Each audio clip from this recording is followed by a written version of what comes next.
The show starts from where our hero is reincarnated. After being reincarnated, he flies under a tree, looks at himself, and says, "What is this? I am still alive. But how did this happen? How am I alive?"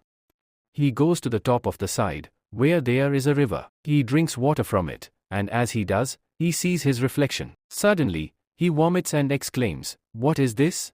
Who is this? This is not my body. This is someone else's body."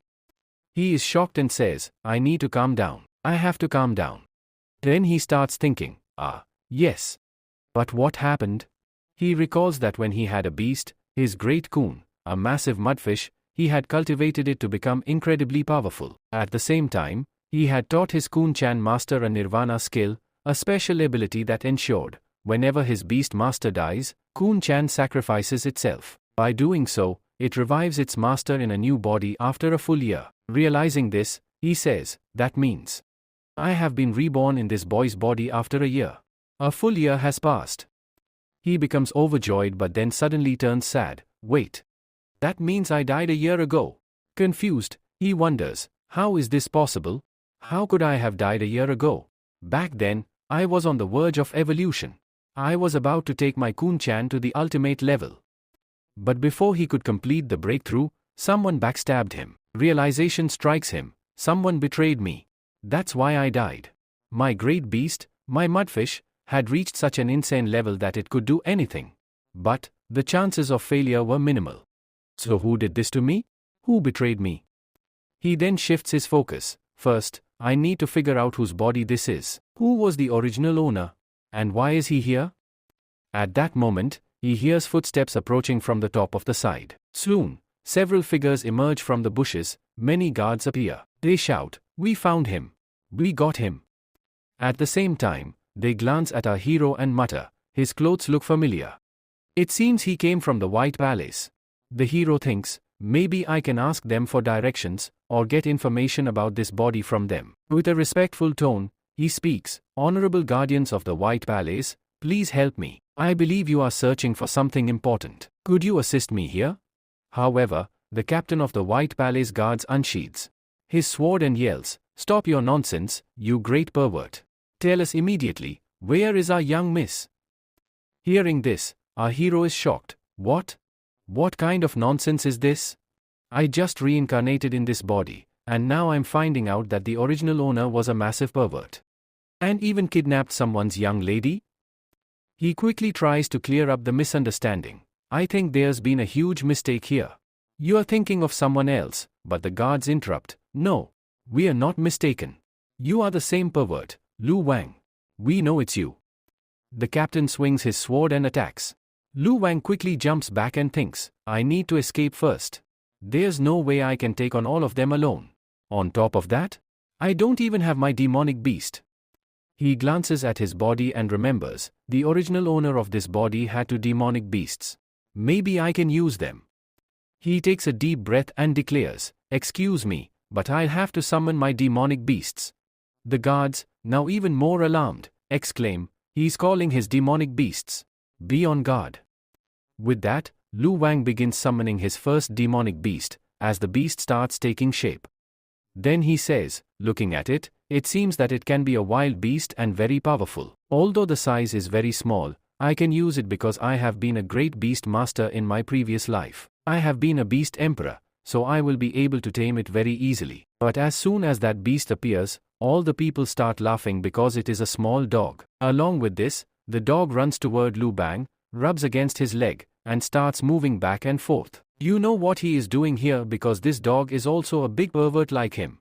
Lu Wang says, "What nonsense is going on here? I thought this body was falsely accused of being a pervert, but his dog is also a pervert. His beast turns out to be a pervert just like him." On top of that, the guards also start laughing and say, "See, we knew it. He is the pervert who kidnapped our lady. Even his beast is a pervert." With this, our hero, Lu Wang, quickly brings out his second beast and says, "There is no time to get frustrated here. I should use my second beast as soon as possible. God, please give me a good beast this time." And with that, the beast comes out. It is a wine beast. He exclaims, "This is a spiritual winewood-based beast. It seems it can be useful." So he commands the beast, attack quickly. Because his original master's body had trained the beast in such a way that he was a pervert, his beast first catches the girl there, in such a way that her boobs are visible through her clothes. Due to this, blood starts flowing from the noses of her companions. Seeing this, even Lu Bang is shocked. He says, "This bastard is really a pervert. I was thinking the same. Both his beasts are just like him. He has trained both these beasts in the same way." With this, the guards of the White Palace attack both beasts. They cut the wines of the first one and attack the dog. Both fall unconscious on the spot. Then, Li Bang panics. "I am going to die here." At the same time, he screams as he is tied up in ropes. The captain then says angrily, "You bastard. Now tell me quickly, where is our lady? Where is our young lady?" Lu Fang protests, "I told you, this is a big misunderstanding. I don't know anything. Let me explain." But before he can continue, the captain interrupts, "Stop your nonsense." Just then, a boy comes running from the side and says, "Captain, we found a house nearby. It seems to belong to the girl. Let's go there and check." He also adds, "Bring that pervert along with you." They drag Lu Bang along and head toward the house. Once inside, they check every corner. Lu Bang smirks and says, "See how lucky I am? There's nothing here." The captain, unimpressed, punches him in the face and shouts, "Stop your nonsense and tell me where our young lady is. Where have you hidden her?" Lu Bang, rubbing his face, replies, "Why are you treating me so rudely when you don't even have proof that I did anything? I told you, I did not hide your young lady. This house is right in front of you. Do you see anything here? Now, it's not like there's a basement behind the house where I have hidden her." Just then, a boy comes running in and shouts, "Sir, we found a basement behind the house." Lu Bang's eyes widen in shock. "I am scared. Who even makes basements behind houses?" They open the basement door. Inside, there are many girls held captive. One of the guards rushes down and rescues all the girls, especially their young lady. Everyone bows before her and asks, "Young lady, are you okay?" Lu Bang, now sweating bullets, mutters, "I thought I was going to die here, and now, I am definitely going to die here." The captain unsheathes his sword, places it on Lu Bang's neck, and says, "For this crime, I will punish him right here. He kidnapped a young lady, his throat will be slit." Lu Bang, now in full panic mode, thinks, "Friend, this is injustice. It's been only 1 hour since I was reborn, and I'm already about to die." Just then, young Miss intervenes. She commands, "Stop. Don't kill him." The captain looks at her, confused. "What do you mean?" She smirks and says, "I don't want to see him dead. I want to bring him with me. I will torture him myself. Take him to my palace." The guards grab Lu Bang and take him away. Inside Zhang Mi's palace, he is first thrown into a prison and tied with chains. Lu Bang sighs, "My condition is terrible. Both of my beasts were injured for no reason in the last fight. Even if they were fine, they wouldn't be able to get me out of here." He thinks to himself, "I have to find a way out of here, or else I'll die." Just then, the door opens, and a guard enters. The captain says, "Our master has called you." With that, they take him toward the palace room. Lu Bang asks, "Where are you taking me?" "At least tell me which way you are going to kill me." The guard snaps, "Shut your mouth and walk." Soon, they stop outside a large room. The guard says, "Wait here. Go inside when the lady calls you." After a few moments, he is ordered to enter. As he steps in, the room is dark. Suddenly, a soft light flickers on, revealing a young lady sitting in front of him. She lights a lamp and smirks, "You pervert. How are you?" Lu Bang groans, "What do you want now? Are you going to torture me?" She replies, "Do you know why I didn't kill you? I could have had you executed on the spot." Lu Bang, desperate, says, "I think you are a very kind lady, and you will forgive me for this small mistake and let me go, right?" She laughs coldly, "No, Lu Bang, not at all. You tried to poison my drink. If I hadn't fainted because of your poison, you would never have been able to touch me." Lu Bang, flustered, shouts, "You are mistaken. There's nothing like that." The young lady's eyes burn with rage. "No one has ever treated me like this before, hero. No one has ever touched me. If I simply kill you, it won't be enough to calm my anger." She leans forward and smirks. "That's why. I want to keep you here, forever. From today onward, you will stay in this palace as my slave." At the same time, she releases her beast, a massive white snake. The young lady smirks and commands, "Quietly become my slave. This will be good for you." However, Lu Wang shakes his head and replies, "I am not at all fit to be your servant. I don't know how to cook food, I don't know how to wash clothes. Because all my life, my job has been to make others do those things for me. That's why I am not suitable to be your servant. So please, let me go."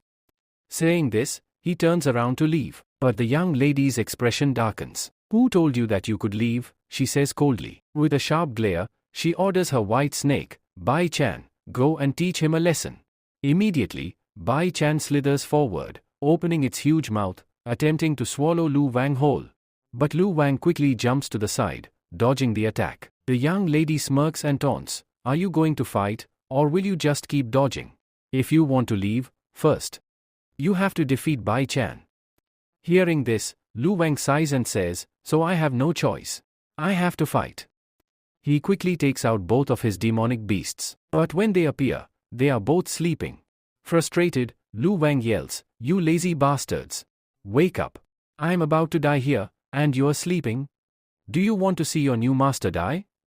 Hearing this, both beasts suddenly wake up and stand at attention. Lu Wang smirks and declares, "From now on, I am your new master.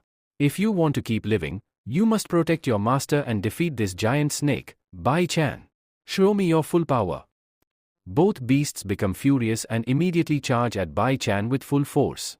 However, the white snake strikes first. It lunges at the plant beast and clamps its massive jaws around it. Meanwhile, the dog beast jumps to the side to avoid the attack. Seeing this, Lu Wang groans, "Damn it! My luck is terrible." But then, something unexpected happens. As soon as Bai Chan bites down, the plant beast releases its vines, completely binding the snake. Not just its mouth, but its entire body is tightly wrapped. And in a rather interesting way, it binds Bai Chan just like it once bound a certain young lady before. At the same time, the dog beast leaps forward to show its skills. But instead of attacking, it lifts its leg and pees on Bai Chan. The white snake twitches violently, and suddenly faints. The young lady's eyes widen in shock. "What the hell? This bastard peed on my snake." Even Lu Wang is completely embarrassed. He mutters, "That was a terrible move. But hey, at least it worked." However, the young lady quickly regains her composure. She smirks and says, "HMPH. You think these small-time beasts can defeat my level 5 Bai Chan?"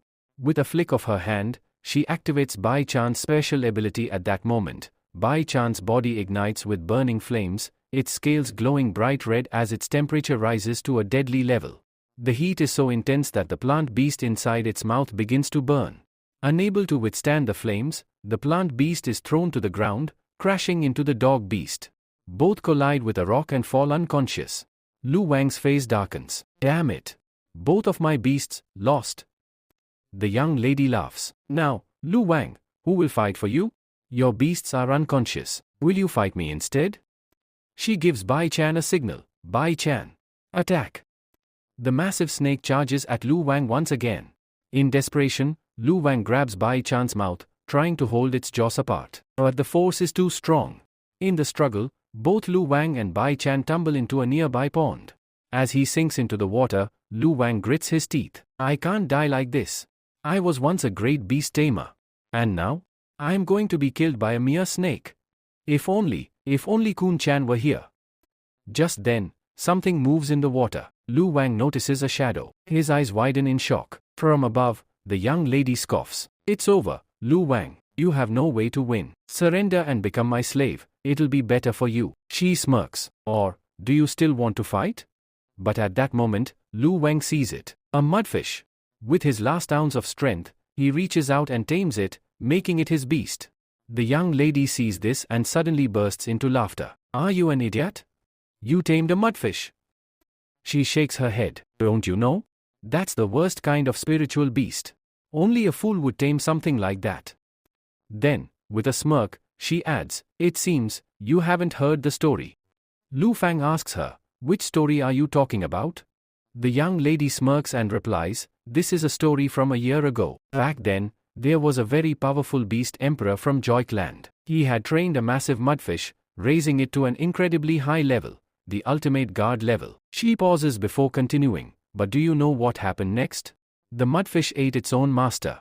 After this incident, the government banned all mudfish and ordered their extermination. There is only one mudfish left in this entire region, one that my brother has been secretly keeping in our pond. If the government finds out about it, they'll send people to kill it. It's been declared that a mudfish can never be tamed, nor can it be kept as a pet. And you? She laughs mockingly. You tamed a mudfish? You seriously think this useless fish will help you? Lu Fang smirks. You call it useless, but you haven't seen its power yet. The young lady's face darkens. Enough talking. Bai Chan, attack. The massive white snake lunges forward at full speed. Lu Fang immediately commands his mudfish, Kun Chan, attack. Kun Chan flies forward, but before it can strike, Lu Fang grabs Bai Chan's jaws, forcefully keeping them open. With an incredible burst of speed, Kun Chan shoots straight towards Bai Chan's tail. It clamps its tiny mouth around Bai Chan's tail and just stands there. The young lady watches in confusion. What is it trying to do? Is this some kind of joke? But then, her eyes widen in shock. Lu Fang grins. Kun Chan, now. Fire devouring mode, activated. Fire Kun Chan suddenly starts swallowing Bai Chan whole. The small fish is eating the enormous snake. Its tiny body stretches unnaturally as it devours Bai Chan inch by inch. The young lady collapses in disbelief. This isn't possible. How did such a small fish eat my giant Bai Chan? Lu Fang smirks. Now do you understand? You called it a useless fish, but this is no ordinary fish. With that, he leaps out of the water and dashes away. As he runs, he calls out, Forgive me, but this was all a misunderstanding. Bye-bye. The young lady's anger erupts. Liu Fang, you bastard. You killed my Bai Chan. Just then, her guards arrive, led by their captain. Young miss. What happened? She shouts furiously. Lu Fang killed my beast and ran away. Chase him down, now. The guards bow. Young miss, allow us to use our beasts. She growls, you fools. Of course, use your beasts. Otherwise, you'll never catch him. Immediately, they summon their beasts and give chase. Lu Fang sprints into the dense forest, his mind racing. Damn it, with my current strength, I can't fight all of them. My mudfish is still just a level 1 beast. I need to escape. He makes a quick decision. I have to go to Bakri. The princes of the White Palace must be looking for me. If I stay in this city, I'm dead. Scene shift. Spirit Beast Express. Just like a transport station, the Spirit Beast Express is a place where people can rent beasts for travel between cities. A young man and a woman approach the counter. We need a beast to take us to another city, preferably one with comfortable seats. The vendor nods. Of course. We have the finest selection. In fact, I have one that even has cushions. He whistles, and a massive scorpion with 2 seats and glass covers appears. Here you go. Perfect for long-distance travel. The man pays, and the two hop onto the scorpion and leave. Just then, Lu Fang bursts into the station, panting heavily. Master, I need a fast ride, right now. The vendor smiles. Of course, sir. But first, you must register. I need your family background and your cultivation level before I can give you the best ride. Lu Fang grits his teeth. Damn it. I don't have time for this. 1 hour later. In the next scene, Lingjia tells him about his family and says, I am from a second-grade family, the Lingus clan. So come on, quickly give me a speed beast. The shop owner responds, okay, so you are from a noble family. Can you confirm it? First, you need to tell me the password because a password has been set. Lingjia, feeling embarrassed, hesitates but then repeats the password in front of him. However, the password requires him to perform some strange gestures, making the situation even more awkward. Seeing this, the shop owner looks surprised and asks, What are you doing? Come on, quickly confirm the password and give me a beast. The owner replies, But sir, I must first check inside the book to see if your password is correct. Meanwhile, Lynch is thinking, that damn girl said this password. This is so embarrassing.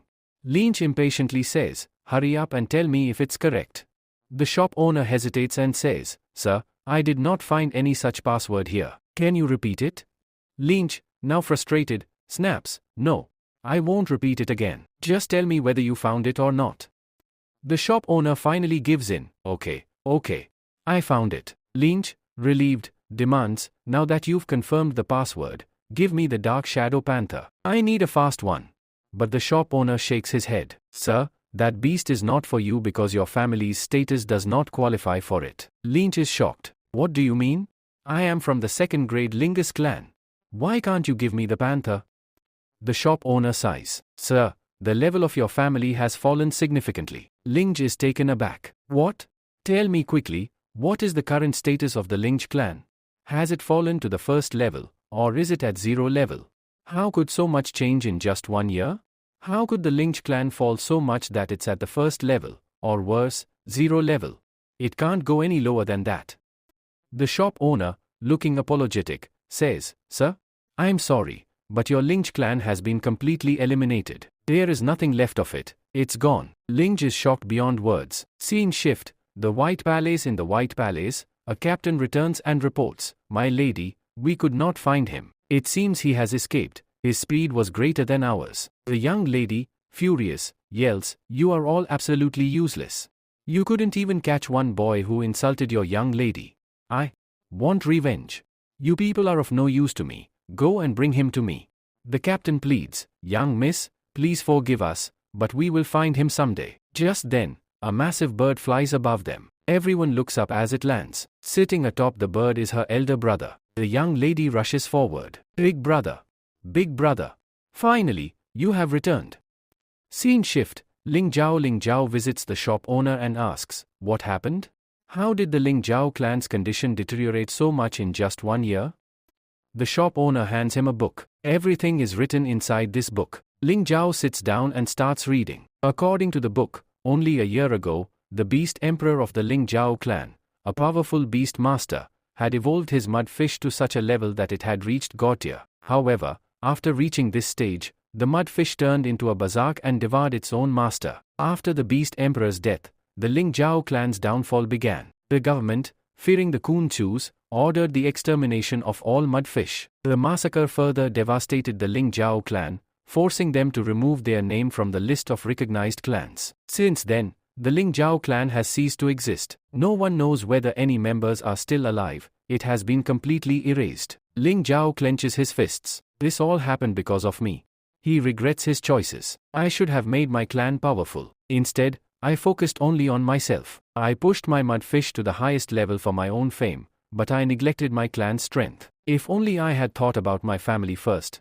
He sighs, burdened with guilt. Scene shift. The young lady is crying in front of her elder brother. A man came here. He kidnapped me. He even touched me, and then he killed my brother. Her brother's eyes darken with rage. That bastard dared to do such a thing? The young lady, still furious, says, And you know what else? He stole your mudfish. Her brother, now even angrier, grits his teeth. He took my mudfish. The young lady scoffs. You, worried about your mudfish? What will you do with that useless thing? He insulted me. Don't you care about that? Then he tells her, No, I care about you too. The young lady responds, By the way, that mudfish of yours was very strong. So he says, No, it is very weak. The young lady tells him, But it had swallowed my whole snake. The brother replies, Yes, I know about that skill. The mudfish has a special ability, it can swallow anything. But it also has a limit. If your brother Chan had fought back even a little, I don't think that small fish could have swallowed it. He could have easily overpowered it. She says, Is that so? Then her brother tells her, Yes, that is so. I think you didn't train your white snake properly. You should have tamed it well so that you could use it in battle. You lost a very powerful white snake. It was a level 5 snake. His sister protests, But I did not lose it just like that. I fought with it. He replies, Yes, I know that you fought. Scene transition. The next scene shifts to Ma Linja, where her mudfish comes out and licks her face. Ma tells Linja, I know you were trying to comfort me because you know that I am very sad. But you need not worry. I will not give up. Now that I am here, I will take revenge for the destruction of my sector. I will take revenge for the Lingxiao clan. And I will also take revenge on the bastard who betrayed me. Then he says, But this is not possible for you. First, you must become stronger. Parallel scenes. On one side, the young master is telling his sister, That fish is absolutely useless. The stronger you make it, the more it will go mad and eat its master. Meanwhile, Lingxiao says, I will make you even stronger. And when I do, you will reach the ultimate guard level. On the other hand, the prince says, that fish is useless. It cannot learn any skills. With the death of that bee templar, the way to take the mud fish to the ultimate guard level has also ended. Meanwhile, Mara Lingxiao declares, I am the ultimate beast templar. I know the way to take my mudfish to the ultimate guard level. Lu Fan tells his mudfish, for now, you are very weak. But when I teach you a lot of skills and take you to the ultimate guard level, you will be able to divine every single thing in this world. If you want, you can even divine the entire world. You will become so powerful that no one will be able to stop you. The journey to retrieve money. Lejao says, first of all, I should go and retrieve my money. Every clan has money, and with that, they can return to the express. He goes to Atta Cape and tells the owner, I want my family's money back. The owner takes out some coins and tells him, only these coins are for you. This is the money I had left with you. Lejao says, okay, tell me, what is the cheapest ride I can get here? The owner gives him the cheapest ride, a piggy. Ling Jiao has no other option. The poor guy sits on the piggy and leaves the city, feeling extremely embarrassed. He hides his face as people watch him. Then, Ling Sa says, my little Kunjun, you do not need to worry at all. Let me reach the big city first. After that, we will go to the skill shop and buy a skill for you. Arrival in Jianlu town. After some time, they reach Jianlu town, where many beasts can be seen. This is the world of beasts, he says. Everyone tames beasts and uses them for various tasks. It's just like a fantastic continent where people control demonic beasts and other creatures. Living with beasts is common here. Even children and adults make beasts fight, just like human battles. Betting on beast fights is also common here. After completing his piggy ride, he tells the piggy, go back home safely. Then, Lu Fan says, let's quickly find a shop where we can buy a skill for you. A shocking discovery. As he walks, he notices a crowd gathered around some notifications posted on a board. There must be something important here. Let's check it out, he says. As soon as Ma Lu Fang looks at the notice, his eyes widen in shock. It is written, wherever you see a mudfish, catch it and kill it.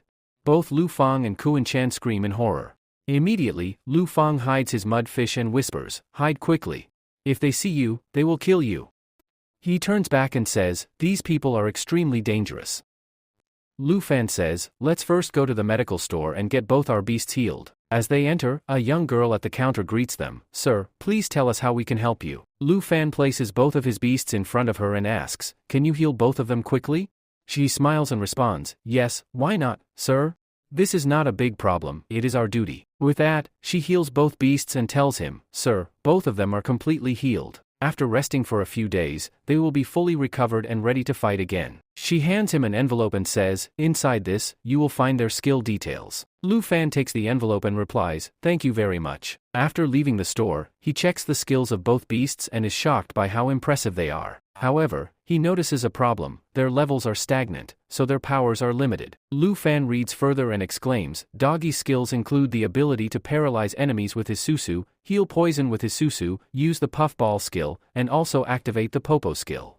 Then, he reads about the plant beast and realizes, when it matures, it will become a very powerful tree. Lu Fan nods and says, both of their skills are impressive, but for now, their levels are low. Ku and Chan, let's go and get you a new skill. Lu Fan enters the skill shop, where the shopkeeper greets him, sir, tell me, which skill of the spirit beast do you need? Lu Fan replies, I want the aqua armorer skill. The shopkeeper nods, yes, why not, sir, and takes out the skill. You need to pay 4 big coins for it. Lu Fan reaches into his pocket, but suddenly, another boy steps forward and interrupts, I will buy it. I am ready to pay triple the price. The shopkeeper politely refuses, excuse me, sir, but I have already sold this skill. This young man has bought it. Lu Fan smirks and says, have you never heard the phrase, first come, first served? I bought it first, it's mine now. The boy grins and says, well then, let's see if you still think that after seeing this. Suddenly, he summons his beast. A massive lion appears, roaring fiercely. The entire shop trembles. The shopkeeper and Lu Fan both take a step back in shock. The boy steps forward, picks up the skill, and smirks, thank you for leaving this skill for me. Have you changed your mind? Lu Fan, sweating, replies, yes, okay, you can keep the skill. But in his mind, he thinks, if my old self were here, I would have picked up this big lion and thrown it away.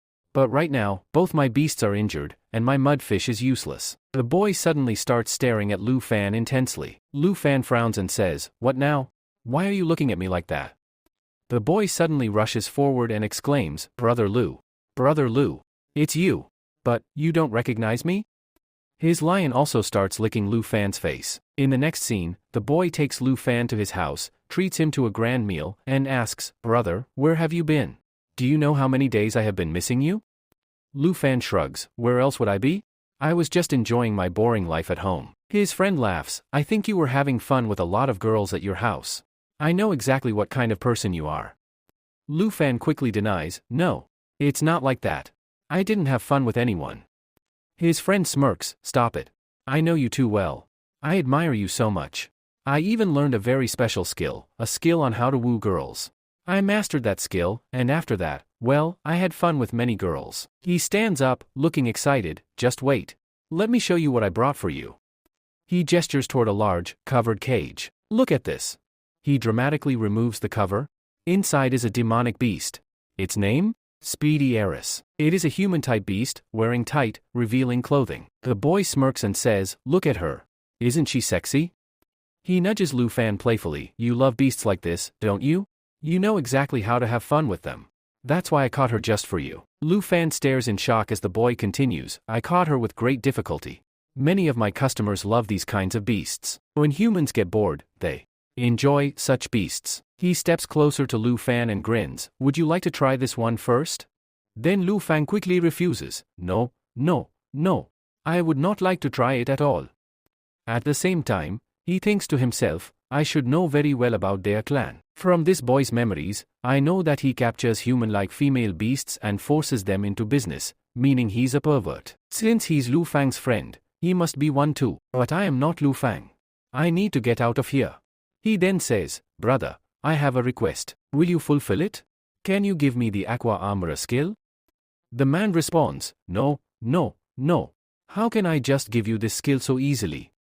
Saying this, he snatches the skill away from him. Lu Fang notices something strange and says, "I feel like there's something off about you." Lu Fang quickly denies it. "No, there's nothing wrong with me." But in his mind, he's worried. Have I been caught? His friend, Hong, smirks and says, "If there's nothing wrong, then why haven't you had a drink yet?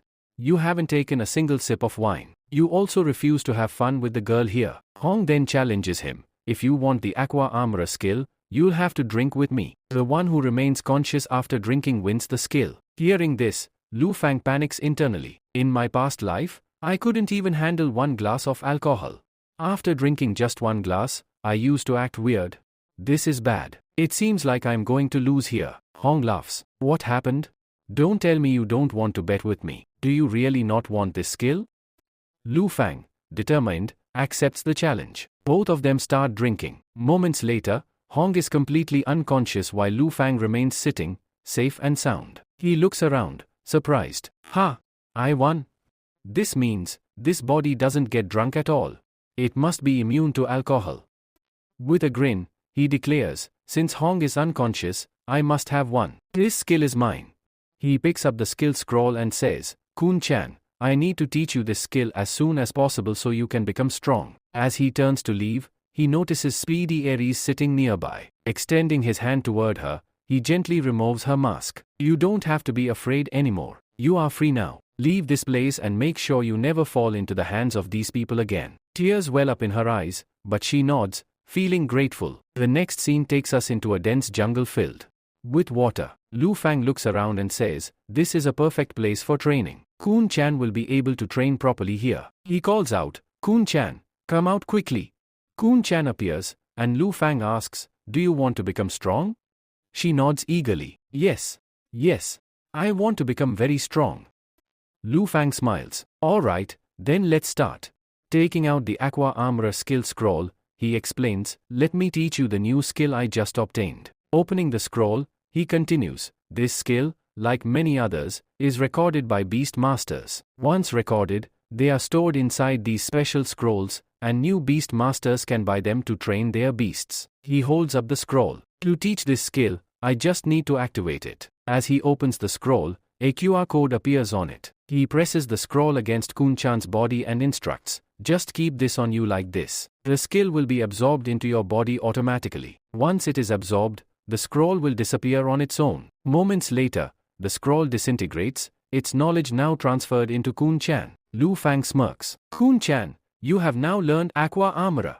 He then explains the ability. This skill allows you to create a powerful water shield around yourself, and even around me, your master. It is a defensive skill, but it has another hidden ability too. You'll have to train to unlock it. He gestures toward the water surrounding them. There's plenty of water here, so let's begin. Try to form a protective shield around my body using water. Kun-chan nods and focuses. Okay, I'll do it. She raises her hands, and a massive sea air of water rises from the river. Lu Fang watches closely. Yes, good. Now slowly bring it toward me and cover my body completely. Kun-chan, feeling nervous, puts in too much force. The water sea air suddenly crashes onto Lu Fang, soaking him completely. Dripping wet, Lu Fang groans. Damn it. It looks like this is going to take a lot of work. With that, she repeatedly creates a ball of water and throws it with her wings. This time, when she picks up the ball of water, it covers her entire body. Lu Fan says, I am not able to breathe. Then, the scene shifts to a few days later. After a few days, she masters that skill perfectly. Now, there is an invisible wall around Lu Fan's body, which looks exactly like a water armor. Lu Fan says, Kun-chan, now that you have completely covered my body with the aqua arm, it is time for a very important task. I will tell you that it has another use too. Then, he tells her, now you will have to swallow me. Upon hearing this, Kun-chan exclaims, no. This cannot happen. Lu Fan reassures her, I am telling you to slow me down. You just have to let me out from here. She moves forward, bumps her head against him, and says, Pop ho. Meaning, I cannot do this. Lu Fan insists, no. You will not eat me, and nothing will happen to me. Then, he explains, because you have created an armor around my body, I will go inside your body and remain safe. After entering, I will come out again. Just trust me on this. He pleads, please trust me. Come on, quickly activate the Dewow skill. Hearing this, Kun-chan moves forward, gets close to his mouth, and activates her Riva Wang skill. As per Lu Fan's instructions, she completely absorbs him inside her body. After going inside, Kun-chan panics, wondering, did I just eat my master? Has my master died? The poor girl becomes extremely worried. But then, she hears a voice from inside. Lu Fan says, don't worry. I am inside your body, and I am absolutely safe. Kun-chan feels relieved and becomes happy. After entering her body, Lu Fan says, I came inside for a very specific reason. Inside her body, she uses a swing technique, which allows her to extract anything she absorbs. This means there is an enormous space inside her body, so vast that she could even store an entire house inside it. He continues, now, since she recently absorbed a large snake from the White Palace, its remains must have taken the form of a pill inside her body. And with that, its beast core should be present here as well. Lu Fan picks up the beast core and exclaims, this is the most important thing. This is the shortcut by which I can quickly raise my beasts to a higher level. I can take them to the guard level. Then, he tells Kun-chan, alright, take me out now.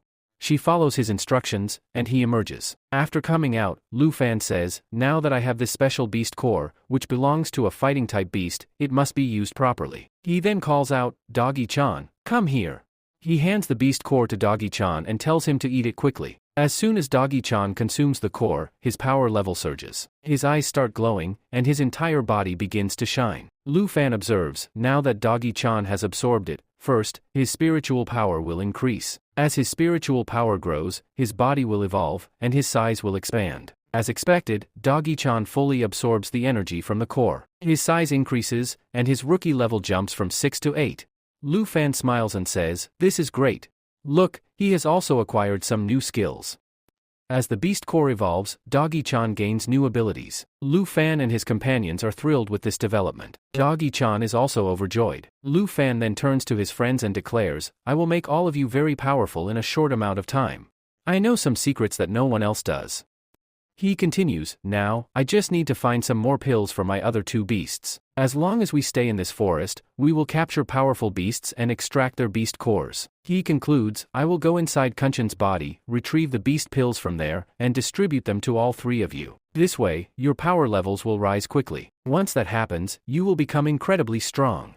Hearing this, all three of them cheer in excitement, looking forward to their future power-ups. Lu Fan says, now see, I will make all of you very powerful, and we will revive our lineage and clan as soon as possible. Since my lineage and clan have been destroyed, we must restore them quickly. He then tells the three of them, start the mission immediately. We have to catch the monsters here. While they are searching, they spot a small lizard. The three of them quickly rush and catch it. At that moment, Ma Lu Fang arrives and says, "You caught a lizard? It is a good monster, but unfortunately, it is very weak. Its level is much lower than yours. We will use it to make a pill, but none of you will benefit from it. So, leave it." Lu Fan responds, "A powerful beast is always needed here. If you want a powerful beast pill to increase your levels, then." Dog reluctantly releases the lizard but feels sad about it. They then continue their journey. As they exit the wintry area, they see a giant toad inside a pond. A monster appears. It is a huge frog. Ma Lu Fan exclaims, "This is great. It is at champion level 5, just like that big snake. If we capture it, we can make a powerful pill from it. But be careful, the frog's most dangerous skill is its ability to release poison." In the next scene, a large amount of poison spreads around them. Suddenly, Kuncha absorbs the big frog into his body, but in doing so, all three of them get severely poisoned. Ma Lu Fan collapses, and his Kunchan also falls to the ground, poison dripping from his mouth. Lu Fan, struggling, says, "I never expected this to happen. That big frog released poison, and my body can't handle it." He looks at his hand, which is covered in poison, and says, "I need to get out of here as soon as possible and find an antidote." But then, suddenly, his poison disappears. Confused, Lu Fan asks, "What happened? Where did my poison go?" His Doku sits in front of him, wagging his tail, saying, "Woof, woof." Lu Fan looks at him and asks, "Did you use your poison-cancelling skill?" Doku barks again, "Woof, woof." Lu Fan, now relieved, says, "This is amazing. Let's quickly remove the poison from both your friends' bodies as well." With that, the dog runs off and pees on a plant. At that moment, a loud scream is heard. A voice yells, "Did you just pee on me?" After a while, Lu Fan enters Kunchan's body and retrieves two pills made from the toad. He announces, "Because of that toad, we now have two pills. One is the pill of water Atril, and the other is the pill of wild Atril." He hands one pill to Kunchan and another to Doki-chan, saying, "These pills are for you. Quickly eat them and become strong." The plant monster looks sad. Lu Fan reassures it, "Don't worry. Although plant-type monsters are rare, you will definitely find a monster soon. I will make a pill for you, and you will become strong too."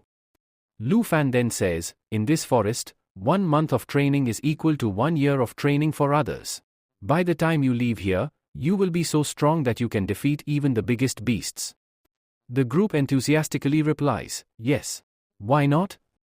Everyone is happy, but Lu Fan warns, "However, you will have to work very hard. Your spiritual energy and level are increasing, but you need real battle experience.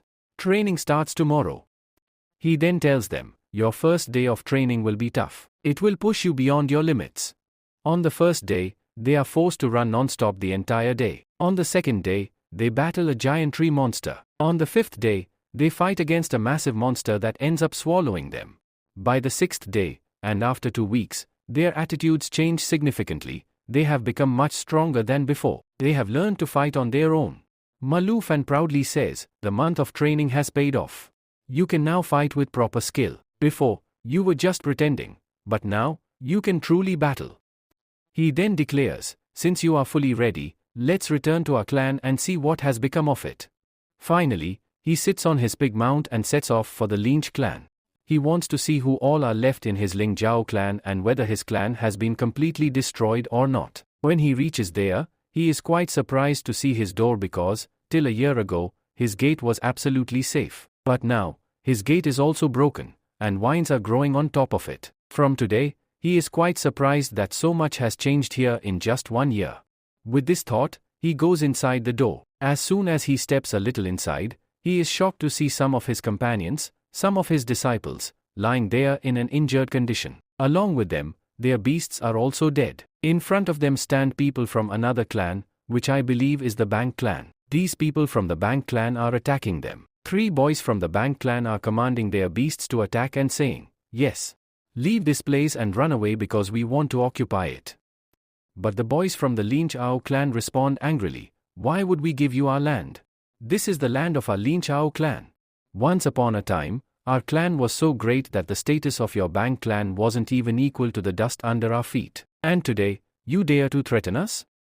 With that, one of the boys releases his shadow beast, a dark illusion beast cat. It is incredibly powerful and extremely fast. Seeing this, one of the Bang clan members exclaims, "Look! They have released the dark illusion Fairies. I have heard a lot about this cat from your Lingus clan. It is said to be incredibly fast. But let's see how it handles our monsters." At the same time, all three of them release their beasts. The first, a bald man, releases a giant Komodo dragon. The second one releases a huge turtle. The third one has a beetle monster. The Lingxiao clan boy smirks and says, "Do you think these tiny beasts can defeat my Fairies card? It seems you have underestimated the power of the dark illusion Fairies." With that, he commands, "Little me, go and attack." His dark illusion Fairies dashes forward with lightning speed. The bald man quickly orders his Komodo dragon to move forward and attack from a distance. The beast swings its massive tail at the cat. But just as the giant lizard attacks, the dark illusion Fairies spins rapidly and leaps over its tail. In a flash, the cat's tail slices through the Komodo dragon's tail like a blade, cutting it into small pieces. Seeing this, the Bang clan members are stunned.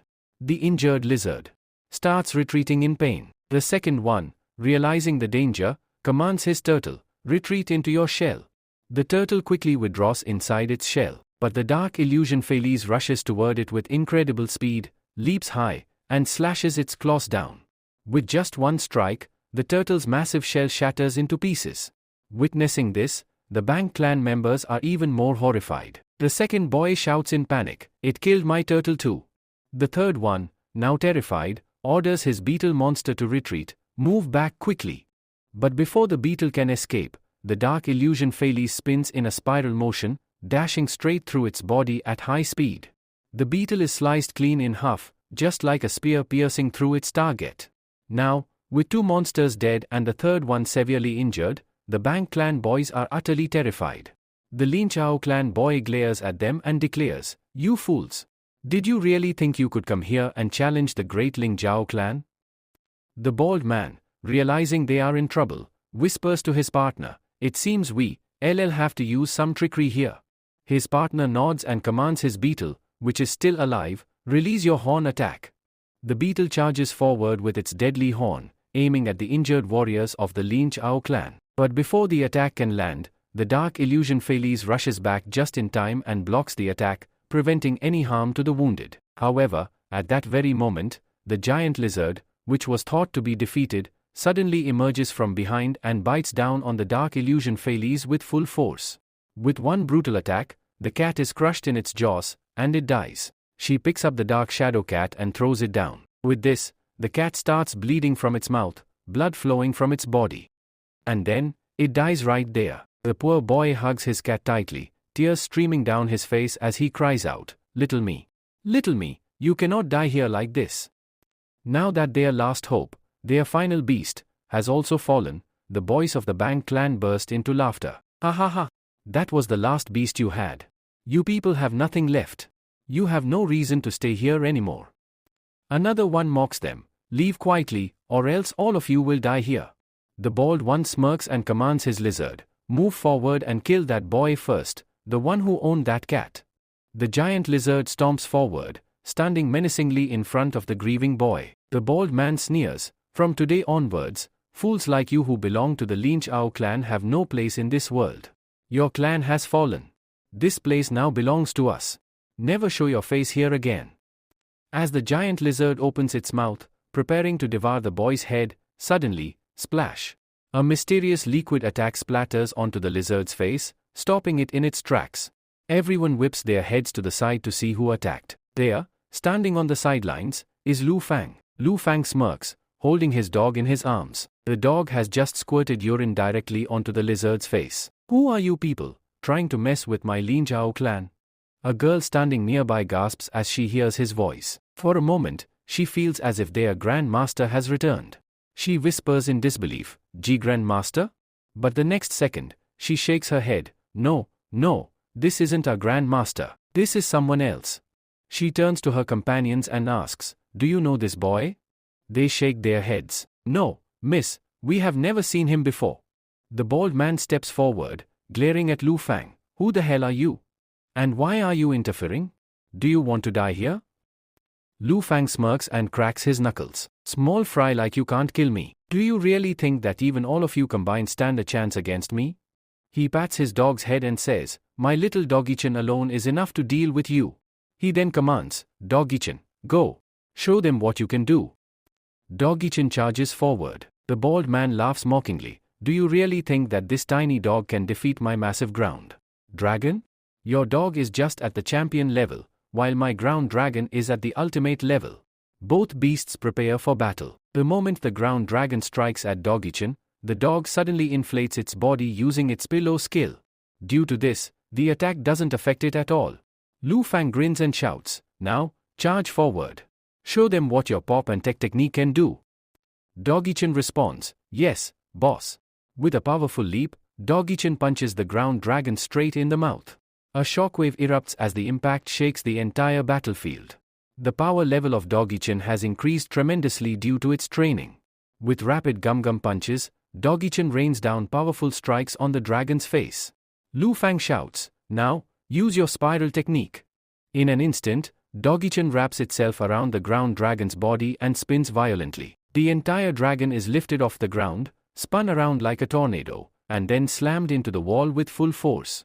The ground dragon collapses, unconscious. The Bang clan boys stare in shock. How is this possible? How can a small dog defeat a huge ground dragon? Lu Fang smirks. You idiots. I thought you were fools, but you are even dumber than I expected. He laughs and explains, first of all, my Doggy-chan attacked your dragon with urine, which contains paralyzing poison. That weakened its strength. And despite that, my Doggy-chan still fought head-on and defeated your dragon with sheer force. The Bang clan boys panic. One of them suddenly pulls out a mysterious creature from nearby and smirks. Did you think we only had one beast? He reveals a new, even stronger beast and shouts, now you are going to die. Let's see how long you can survive. Lu Fang narrows his eyes.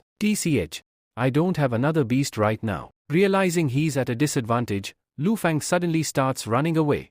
The Bang clan boys laugh and give chase. Ha ha ha. Run, you coward. Don't let him escape. Lu Fang keeps running but murmurs under his breath, you fools, keep following me. As soon as they run out of the door, Lu Fang suddenly stops and leans casually against a wall. The Bang clan boys skid to a halt, confused. Why did he stop? Lu Fang smirks and says, you absolute idiots. I tricked you. He points to the surroundings. Suddenly, tentacles burst out from the ground. A massive plant beast, the plant moon, emerges and captures all of the Bang clan boys and their beasts in an instant. They scream in terror. What is this? He had another monster? One of them shouts in horror, this wine monster is even stronger than his dog. Lu Fang smirks and stretches his arms. Now then, Kun-chan, it's your turn. He commands his beast, come on, eat your food quickly. Along with this, Lu Fang tells them that now it is Kun-chan's turn. Kun-chan quickly gets everyone out. As soon as Kun-chan comes out from there, all those people are surprised. What is this? This is a mudfish. Kun-chan moves forward with great speed and swallows all the beasts at once. She swallows everyone. Yes, everyone. After seeing this, the boys in the back line fall down in shock and exclaim, how can this happen? How did a small mudfish swallow all the beasts here? Then Lu Fang smirks and says to them, thank you very much, everyone. I was wondering where I would get more food for my Kun-chan. And you guys have served it yourselves. Hearing this, one of the backline boys realizes something and yells, wait. This is a kun. This is a kun, which is a small farm fish, a mudfish farm. When it grows, it will become a kun. But don't you know? Keeping a kun is illegal. All the kun fishes were eliminated. All the mud fishes were killed. But you have one with you? That means you are going against the alliance. If the league finds out, they will come here, you will be punished, and your kun will be killed. We will report this. We will tell everything to the Ali League. Lu Fang chuckles and replies, oh really? But tell me. If my Kun-chan swallows you all right now, who among you will be left to report anything? After hearing this, all three of them tremble in fear. What? Can it swallow us too? Lu Fang smirks. Of course. But if people like you escape my clutches, her stomach might get upset. That's why she doesn't want to swallow you. With this, Lu Fang turns to his dog and commands, Dog-chan, go ahead, touch them. The others panic. No, No. Please, keep it away. Keep it away. But Dog Chan moves forward and pees on all three of their faces. Yes. He pees on them. But this isn't just ordinary urine. It contains a new power, a special skill that can erase someone's memory. As soon as his urine touches their faces, all three of them scream in horror. What is this? Is this some kind of poison? Ma Lufang laughs and explains, No, this is not poison. This is a forget pee. Because of its urine, people will forget everything that happened here. And just like that, their memories fade away. Just then, Lufang's junior sister rushes out from behind. My hero. What happened? Are you okay? As soon as she arrives, she sees the three boys from the back line looking completely confused. They scratch their heads and mumble, Wait. Why are we here? What were we supposed to do? And where did all our spirit beasts go? Lufang smirks and warns them, If you don't run away right now, I will take action. My spirit beasts will attack you. The boys freak out because they no longer have any spirit beasts to protect themselves. Aaron, we have to get out of here. At least our lives are safe. They flee without looking back. Meanwhile, Lufang's junior sister asks, Where did all their spirit beasts go? Lufang smiles. I defeated them all and chased them away. She looks at him in awe. That's amazing. Thank you so much for helping the Lynch clan. You are truly a hero to us. Hearing this, Ma Lufang rushes forward and hugs her tightly. I'm so happy to see you all here. You have no idea how much. But as he hugs her, she blushes and awkwardly thinks to herself, What is he doing? Do I have to pay him with my body now? Sure, he helped the Lynch clan, but that doesn't mean he can just hug me like this. She turns red with embarrassment. Meanwhile, Lufang suddenly steps back and smirks. You have no idea who I really am. She frowns. Who are you, then? Lufang sighs. Even if I tell you, you won't believe me. Just then, he freezes for a moment. His thoughts race. What was I about to do? I was about to tell her my truth. That I have reincarnated. That I am alive again inside this body. But I still don't know the full truth. What happened a year ago? What really happened? That day. My own, _ fish swallowed me. It killed me. Someone must have done something to it. Someone wanted me dead. There is a traitor in either the Lynch clan or the Fan clan. Until I find them, I cannot reveal my truth to anyone. If they find out I am alive, my friends, my clan members, will all be in danger, and if that traitor realizes I survived, they will try to kill me again. Right now, I am too weak to fight back. At this moment, I am the weakest. Lu Fan tells her, I think that maybe I have seen you many times before, but unfortunately, I have not seen you anywhere before. Then he tells her about himself. My name is Lu Fangmang, and I am a gardener. His junior sister then introduces herself. My name is Ju Rongning. She thanks him. You are very kind. Thank you for helping us. With that, Hama holds his arm, pulls him inside, and says, I want to meet all the other people. They walk in together. As soon as they enter, Sister Sun tells everyone, this hero has helped us. Those 3 boys from the Bank clan have run away, and he has saved our lives. Everyone thanks him. Lu Fan responds, no problem. I can do at least this much for all of you. At the same time, he feels relieved knowing all his disciples are safe and still alive. His gaze falls upon his disciple, Don D, the very first disciple he recruited in his past life. Don D is crying about his cat, sobbing, how can this happen? My little me is dead. My little me is dead. Ma Ju Fan also looks at him and recalls a memory. When he first saw Little Me, he remembers catching it for the first time and giving it to Don D, saying, I finally caught it. Its speed was very high, but still, I caught it for you. From today onwards, this cat is yours. Give it a good name and take good care of it. Don D had replied enthusiastically, Grand Master, I will take good care of it. I will take very good care of it. Sister Ju looks at Lu Fang and wonders why he is so upset. She then says, this beast was specially gifted to Don D by our Grand Master. She turns to Don D and says, Senior, please don't cry. But Don D sighs, I think everything is over. Sister Ju looks at him in confusion. What do you mean, Don D? What are you saying? Don D replies with a heavy heart, I think all our spirit beasts are dead. We have no chance of surviving here. We all have to leave this place now. There's no point in staying here anymore. The Grand Master is dead, so there's no use in protecting this place. The Lin's clan is finished. Hearing this, junior sister protests, Senior brother, don't do this. We will protect Shika. As Don D is about to leave, Lu Fang turns back, grabs his arm, and pleads, please don't go. If you leave, how will this sector be revived? I promise I will help you all rebuild this sector. Don D, however, turns back angrily and says, stay away from us. We don't need your sympathy. Since the death of the Grand Master, there is no reason to revive this sector. We have lost our beasts, and without them, we cannot survive here. You know how powerful the other clans are and how strong their beasts are. Sister Ju steps in, silencing Don D. How can you talk to our hero like this? She then turns to Lu Fang and apologizes, brother, please forgive him. He is very angry right now because of the death of his beast. That is why he is saying such nonsense. Lu Fang then remembers the first time he was distributing flyers and recruiting disciples for the first time. That was when Don D first saw the flyer and approached him. Looking around, Don D had commented, your sector is very small. The Grand Master had replied, yes, it is small, but will you join my sector? Don D scoffed, no, I won't join. There's only one Grand Master here, and you not even older than me. A student has become a Grand Master? How many disciples do you even have here?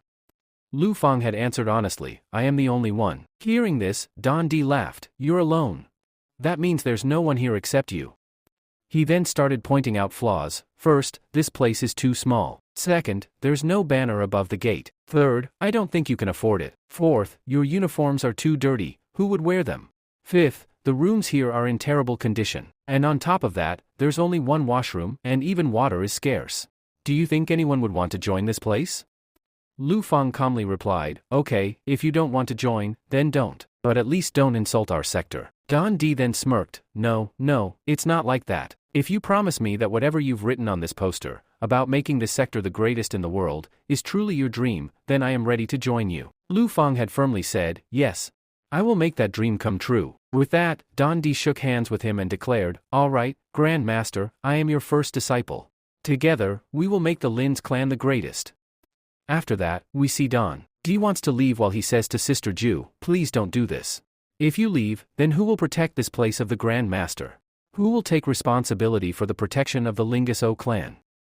She replies, please think about it. You cannot leave. Then Don tells her, no, I think the Lingxiao clan is over now. There is nothing left in Lingxiao clan. After becoming Grand Master, all rays of hope were extinguished. We have to leave. He then says to Sister Ju, please don't do this. How can you speak like this about the Grand Master? D responds, all of you see the truth, but you refuse to believe it. You all have to leave. The Lingxiao clan died a year ago. With the death of the Grand Master, our Lingxiao clan also ended. We are merely protecting an empty place. There is no need to do so anymore. You should leave. Look at your future. Join another sector so you can become great hunters. With that, he is the first to leave. While walking out, he says, forget this place. All of you should leave. Then, he bids them farewell and goes outside. At the same time, Sister Su tells the others, Uchan, Luchan. Please, do not believe Dan Dai. Do you really think he is speaking rationally? His beast has died, and that's why he is talking nonsense. But the others say, Sister, forgive us, but there is no reason left for our Lingxiao clan to stay here. The clan is over. We do not have a powerful beast. Without it, we cannot face anyone. If an enemy comes, they will attack us, steal our resources, and take over this place. We must think about our future. We have to join another sector. Because that's how this world works. Please, senior sister, forgive us. One by one, the people apologize to her and say, we are leaving. The sisters try to stop them, pleading, please, please, please. Don't go. As they reach the door, Ma Lu suddenly throws a fan and shouts, everyone, stop. All turn back and ask, now what does this Janaya boy want to say? The ruffian speaks, none of you need to leave.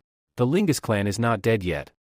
But then he hesitates, thinking, if I tell the truth, I and my companions will be in danger. If I reveal who I truly am, my clan members may also be targeted by the person who wants to kill me. He kneels down, struggling, I don't even remember what I was going to say. Then he looks at them and declares, you won't believe me, but I am ready to support you. I will join your Ling clan. I will help you become strong. I will make the Lingxiao clan powerful once again. Everyone exchanges glances before looking at Brother Dundee. Don Dai sighs and says, we have respected the Lingxiao clan for years. But now, we must bid it farewell. Everyone bows their heads before the Lingxiao clan's board, saying, please grant us safe passage on our journey. With that, the people begin to leave. Mother Lu Fang sits there crying, whispering, please, my friends, just give me a little more time. I will go to my sailing. I will revive the clan. None of you will have to leave.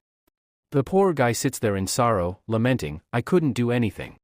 All my secrets are left here. I couldn't stop Kusi. Everyone is leaving.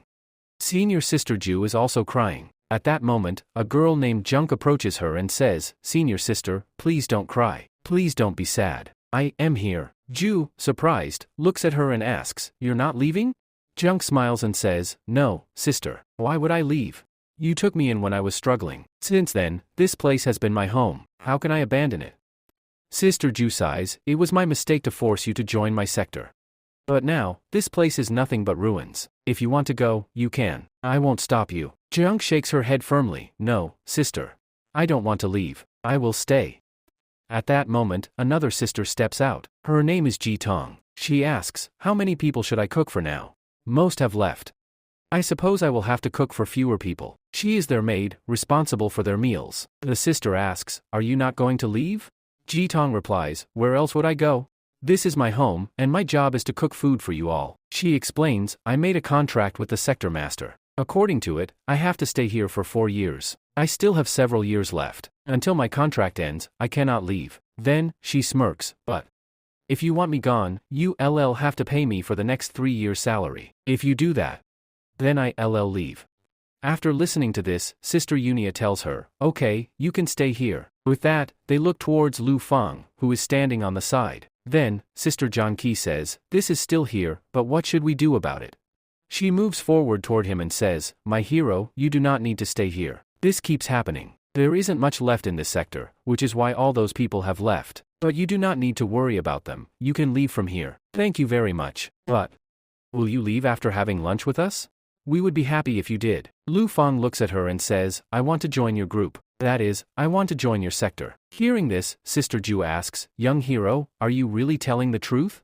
Do you truly want to join our group, or are you saying this out of anger?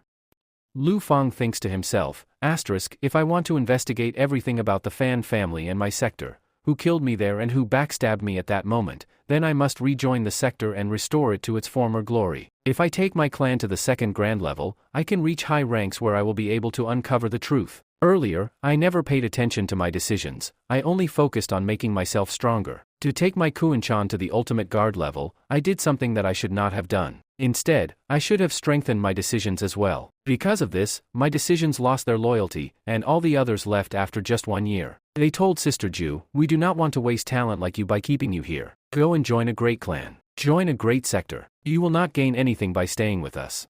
Lu Fang steps forward and says, I am ready to do anything. Whatever you say, I will do it. But I must join your sector. He then adds, I promise you that I will make the Lin's clan great again.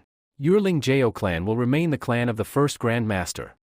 Sister Ju, seeing his determination, finally says, since you are so adamant about this, fine. You may join our sector. But first, you must complete our ceremony. You must bow your head before the picture of the Grand Master and pledge your loyalty to this sector. They take him to a place where the picture of the Grand Master is displayed. Sister Ju points at it and says, yes, this is our Grand Master. Lu Fang looks at the picture and frowns, is this really the picture of the Grand Master? I can't see anything clearly. Just then, Zhang Lufan speaks up, my senior sister, Ju, painted this herself. According to her, this picture looks exactly like the Grand Master. Lu Fang thinks to himself, she doesn't look like me from any angle. But whatever, let's just bow our heads. He bows his head in front of the picture and solemnly declares, Grand Master Fan, I promise that I will do everything in my power to revive this sector. I will restore its glory and make it great once again. All the lost talents will return to our sector. After hearing this, Sister Zhang Qi comments, Senior sister, don't you think he's being a bit too boastful? He just joined the sector, yet he's already talking as if he'll rebuild it overnight. She then smiles and adds, but I am happy that I have gained a junior brother today. Sister Ju looks at Lu Fang and says, I don't know how or why he is speaking with such confidence. But I think I can trust him, the way he talks. I feel like he can truly revive our clan. After the ceremony is completed, they step outside. Sister Ju tells him, Lu Fang, from today onwards, we are all brothers and sisters. Everyone here will refer to each other as junior and senior brothers and sisters. One by one, everyone introduces themselves to him. Then, they say, now, let us show you our entire sector. Although our sector is quite small, we will still give you a full tour. They begin showing him around, where the dorm rooms are, where the washrooms are, and where the kitchen is. And that is the end. Sister Ju remembers that the last time she opened the door, there were many boys inside. They used to tell her, Sister Ju, please knock on the door before coming inside.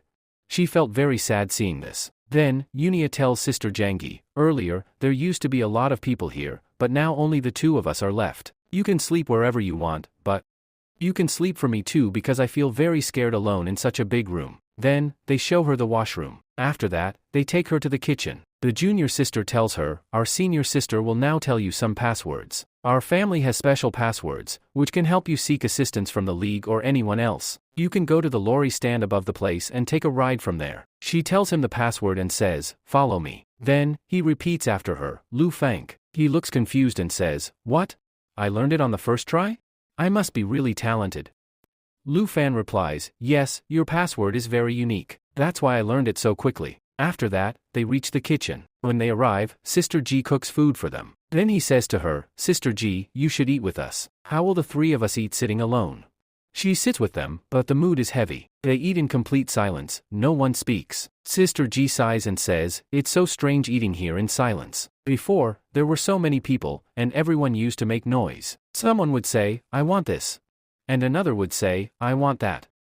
Everyone used to gossip. Now, they are sitting alone. John Key suggests, we should enjoy the upcoming fair to welcome the young hero. He is strong, knowledgeable, and has great prowess. I believe he can help us win the next competition. Lu Fan asks, are you talking about the league competition happening next month? Sister Ju nods, yes, we were preparing for it. We even personally trained our beast, but now everyone has left. Don D's beast, his cat, has died. He is gone, and all the other disciples have left too. We have no beasts left. How can you participate alone? The competition requires at least 4 people. We only have 3, including our junior. Ma Lu Fan suggests, Sister Ji can participate too. Sister Ji quickly waves her hands. No, no, no. That's not happening. I am just a maid. I only know how to cook. I know nothing about beasts. Sister Ju recalls something and says, the Grand Master once said that Sister Ji has immense martial energy within her body, a powerful key force. With that power, she can control multiple beasts. If she wanted, she could become a beast master. But she chose to be a maid instead. Hearing this, everyone turns to Sister Ji. Sister Ji, please agree. We need you in this difficult time. She hesitates. No. That was just the Grand Master's joke. How can I do this? I should help you, but, then, after a moment of deep thought, she takes a deep breath and says, okay, but first, tell me about the beasts. I don't even have one, so how can I participate in the competition? Saki reassures her, that's not a big problem. You have strong spiritual energy. We will teach you to control them. Sister Ji finally gives in, alright. I'll try. Junkie smiles, then it's settled. We can do this. We can participate in the competition. Sister Ji smirks and says, alright then, but you have to double my salary. Ju laughs and responds, you know we don't have any money. She chuckles, I was just joking. Junkie turns to Hama Lu Fang and says, Brother Lu Fang, from now on, Sister Yi will be your junior. Sister Yi nods, now that we have decided on Sham, we are going to Kalia's competition. But we need a Grand Master. They all pause, thinking. Don D was the only one eligible to become the new Grand Master, but now he is gone. Jangi finally speaks up, I know who should be the new Grand Master. Liu Fang is surprised, I am completely new here. I'm just a junior, how can I become the Grand Master? Jangi shakes her head, not you. I nominate Sister Ju. Everyone turns to her. She looks shocked. Me? The Grand Master? Jangi nods, there's no one left. You are senior to all of us. So, will you accept? Sister Ju thinks for a moment, then smiles. Alright, I'll do it. Jangi and the others cheer, happy with the decision. Jangi then claps her hands. Okay, what's the first thing we should do? Lu Fang and Sister Ju say in unison. First, we must catch a spiritual beast. Sister Ju says to Lu Fang, if you want, you can talk here. Lu Fang replies, no, you talk here. Sister Ju then says, since all our spiritual beasts have been killed due to repeated attacks by the people of the Bang clan and other clans, we will need new beasts. We especially need a beast for Sister Jui that is compatible with her. Mr. Ju asks, but where should we go to catch a beast for ourselves? All the high grounds are occupied by some big sect or clan. We do not have any such place where we can go and capture a beast. And we need a strong beast so that it can help us win this competition. Lu Fang then says, I know of such a place. He continues, many years ago, when I went to train my Kun Chan, I found a hideout, a cave inside which very powerful beasts lived. I have been going there to train my Kun-chan. Come with me, we will go there sometime. With that, they all leave. The four of them start walking towards the forest. Lu Fang tells them, I have come this way before, but no one should know about this. He instructs them, just keep moving ahead quietly and keep an eye out to make sure no one is following us. At the same time, he erases their footprints from the path. Zheng asks him, what are you doing? Lu Fang replies, no one should know that we are heading toward the secret hideout, otherwise, the other clans will reach there before us. Just then, Ma Lu Fan says, we have reached. Behind these stones lies the secret hideout. This is where we will find those special beasts. Lu Fang announces, everyone, get ready. As soon as they peek from behind the stone, they see many people sitting there with traps set up. All of them look at Lu Fang and his companions. Someone asks, is this the secret hideout that no one knew about? At that moment, all the boys notice a rat. They pounce on it together, shouting, this rat is mine. One says, I saw it first. Another argues, I caught it first. Zheng sarcastically remarks, Junior brother Lu Fang, is this the place you were talking about, where everyone is waiting for a rat? Sister Yui also comments, I don't think there is any secret here. Lu Fang reassures them, there's no need to worry, follow me, but make sure no one follows us. They follow him and soon reach a cliff. Suddenly, Ma Lu Fang jumps off. Sister Jui and Sister Yui exclaim, what has he done? Were we putting too much pressure on him that he jumped off to commit suicide? Hanging from the top of the cliff, they look down to see if he has fallen and died. At that moment, Poida-chan catches them with his bailu and lowers them down safely. He tells them, come down slowly, this is where the hidden hideout is. He removes a stone, revealing a cave, and says, follow me inside. Poida-chan helps them descend into the cave. Upon entering, Lu Fang reveals, this is the true high ground I was talking about. Nobody knows about it. Ankh asks, if people don't know about it, then how do you know about it? Lu Fang replies, I have been here before, but don't focus on that. Instead, focus on the fact that a Lord Beast lives here, one that is extremely powerful. Jiangqi gets excited, if we capture the Lord Beast, it will be very easy for us to win this competition. However, Sister Jui is confused and asks, what is a Lord Beast? Someone explains, not all beasts are the same. And now, you will learn about the categories of beasts.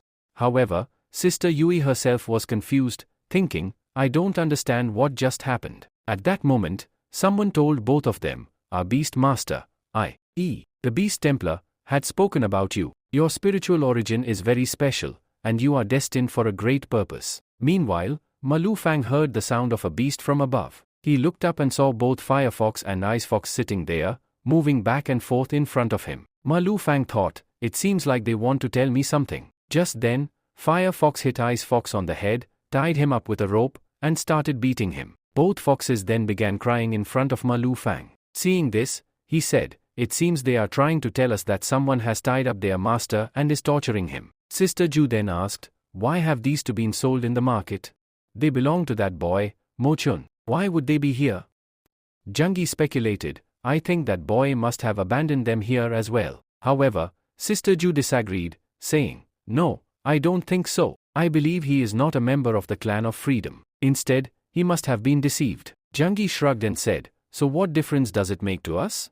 We should leave. We are not going to help him. But Ma Lu Fang interrupted, I don't think they killed him. If they had killed these two beasts, they would have killed the master as well. However, if they put enough pressure on that boy and force him to kill his own beasts, it would be an easy task for them. Sister Ju then asked, what should we do? Our spirit pieces are not strong enough to fight the people of the Clan of Freedom. Ma Lu Fang then said, tell me more about them. How strong are they?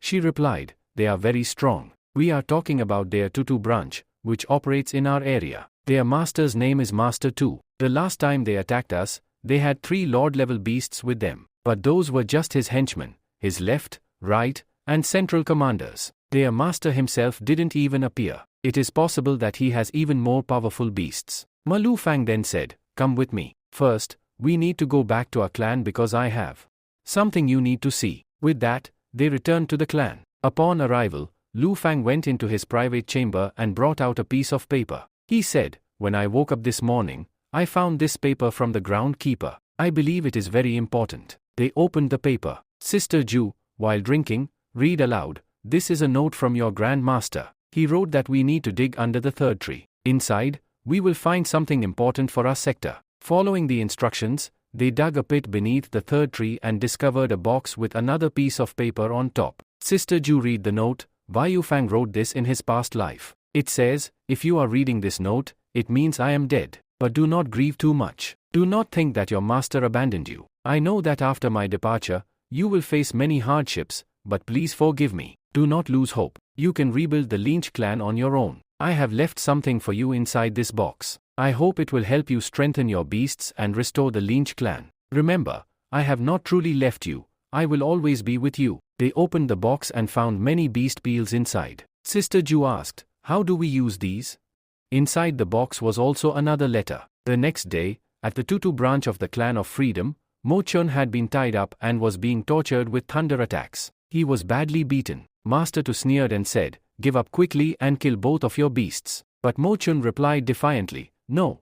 If I do that, you will kill me instantly. At least right now, I am still useful to you. Master Tu laughed, you are quite intelligent. You already know that you are going to die. Suddenly, loud noises erupted outside. It sounded like people were attacking his men. Master Tu frowned and asked, what is happening?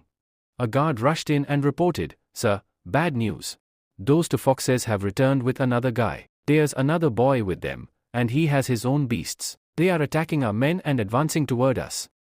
Just then, the new boy was struck by thorns and injured. The guard continued, sir, he is not alone. There are 3 others with him. Those 3 girls have evolved their beasts. They have all reached champion max level.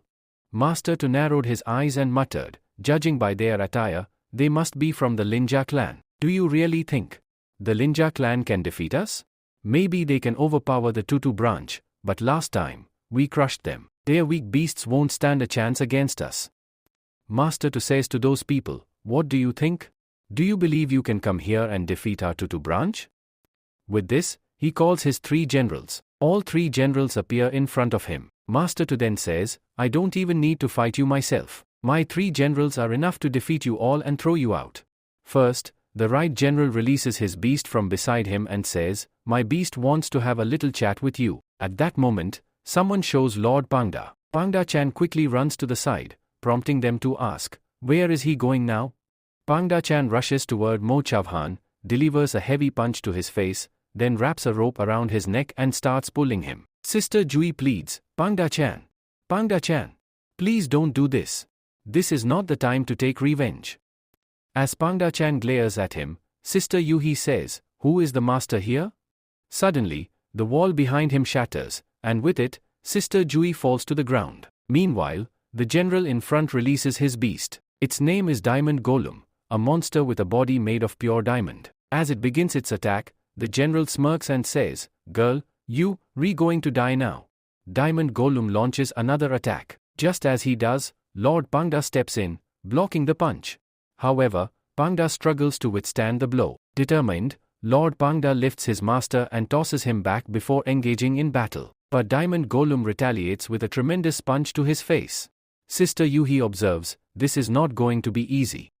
I think I need to stay calm and analyze the situation. I must help Pangda-chan because I am his master. I have to guide him in this fight. She advises, use your painting skills and dodge from here. But Lord Pangda spits in defiance and charges indirectly. He swings a furious punch at Golem. Sister Yuhi exclaims, what is happening? He's not listening to me at all. Sister Jui adds, you should try to understand his actions. Observe him carefully and figure out how to control him. As she contemplates, she thinks, how can I control him? How will I make him understand? This Pangda isn't listening to me at all. Meanwhile, Lord Pangda is severely injured but continues to fight. However, Diamond Golem's diamond-hard body makes it nearly impossible to cause any damage. The general taunts, stupid Pangda. Do you really think your flesh body can defeat my diamond body? But the Pangda roars in defiance and charges again. On the other side, Mo Chavhan is shown breaking free. He wears his jacket and sighs, I am really lucky I can escape while they, all fighting here. As he attempts to leave, both his foxes come running toward him. Surprised, he asks, what are you both doing here? The foxes point toward him and signal that they have come with their allies for support. Mo Chavhan, realizing what has happened, says, "Did you all come here with their help to rescue me?" At that moment, the third general appears before him. The general releases his beast, an elemental-type beast, made of pure electricity. He smirks and says, "Mo Chavhan. Where do you think you, running off to?" Mo Chavan says, "I cannot run away from here. I must stay and support them in this battle. They have wronged me, and I must help defeat them." As the electrical beast attacks him, Mo Chavan quickly jumps backward. At the same time, he commands both of his beasts to launch a combined attack. His ice beast and flaming beast merge their powers and strike together. As soon as they attack the electrical beast, the attack passes right through its body. The general bursts into laughter and mocks him. "Foolish boy. You call yourself a beast master, yet you don't even know that elemental beasts have no physical form. You cannot harm them with direct attacks." Mo Chavan starts thinking, "How do I defeat this elemental beast? I must destroy its core. Only then will this beast be defeated." Meanwhile, in the background, Jungi and Sister Ju are fighting another general. This general has summoned his golem, which is made of clay but has special propulsion abilities that allow it to fly. Its defense and speed are both impressive. Sister Jungi and Sister Ju prepare to fight alongside their respective beasts, Lamar and Rabbit Chan. Lamar charges at Rabbit Chan, striking it in the face. As soon as Rabbit Chan gets hit, spikes emerge from its body. This surprises Rabbit Chan, and it begins to cry. Sister Ju reassures it, "No, no. You, not dirty at all." Jungi observes and says, "I think he licked the spikes on purpose so they would emerge from his body. This will enhance his defense." Rabbit Chan quickly uses healing sprinkles, and both of them prepare for a combined attack. Jungi commands, "Lamar Chan, attack with your spikes." The golem dodges all the attacks and then counters with a powerful propulsion attack aimed at Lamar. Jungi quickly shouts, "Lamar Chan, protect yourself. Become a thorn ball." Lamar curls into a spiky ball, causing the golem's propulsion attack to collide with it. However, Lamar manages to protect itself. Jungi then commands, "Now, rotate and charge at him." Lamar spins at high speed and crashes into the golem, but the impact has no effect. Since the golem is made of clay and has a high defense, Lamar is pushed backward. Jungi warns, "Move back quickly." But it's too late.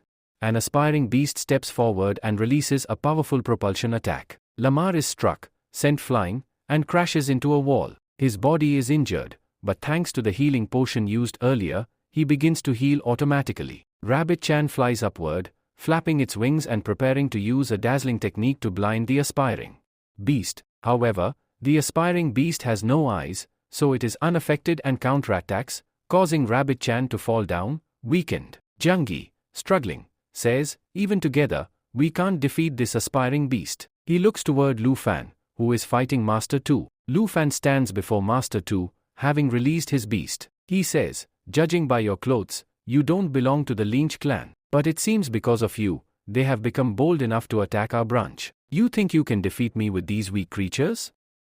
Master Tu laughs and taunts him, "Your Lynch clan was nothing when my Freedom clan existed. How dare a nameless clan like yours challenge us? I will hunt down every member and eliminate them." Master Tu then summons a dark phantom beast, a creature made entirely of shadow. The dark phantom beast attacks Lu Fan from behind. Lu Fan quickly jumps forward to dodge, but the beast extends its claw and slashes his back, injuring him. Blood starts pouring from the wound. Toki-chan and Pangda-chan are shocked. Master Tu smirks and says, "Do you think you can defeat an ultimate level, Lord rank beast?" Lu Fan, clutching his wound, replies, "I don't need to defeat you. I just have to hold you off long enough for the Lynch clan to defeat your generals. Once that happens, we will all take you down together." Master Tu laughs mockingly, "Do you really believe your weak friends can defeat my generals? Every one of them commands a lord-level beast. Your side stands no chance." Meanwhile, Sister Yui is shown sitting against a door, looking distressed because she cannot control her beast. Suddenly, Pangda-chan crashes near her, badly injured. Sister Yui panics, "Pangda-chan, why aren't you listening to me?" The general, who was watching, notices that his own beast, Diamond Golem, is also in terrible condition. Neither Pangda-chan nor Diamond Golem is able to continue fighting. The general smirks and declares, "Since the beasts are down, it's time for the beast masters to settle this with their own hands. The one who kills the other will be the winner." He lunges forward, grabs Sister Ju by the throat, and begins choking her. He sneers, "Killing a weak woman like you is as satisfying as taking down a queen." Just as he is about to finish her off, Bangdachan suddenly stands up. It grabs the general's head with its paws and squeezes it tightly. The general, in shock, gasps, "How is this possible? How did he get back up?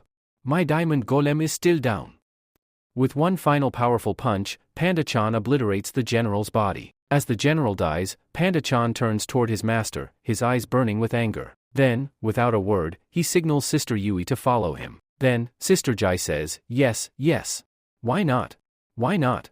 I will follow you." At the same time, she is thinking, who is the master here, and who is the beast?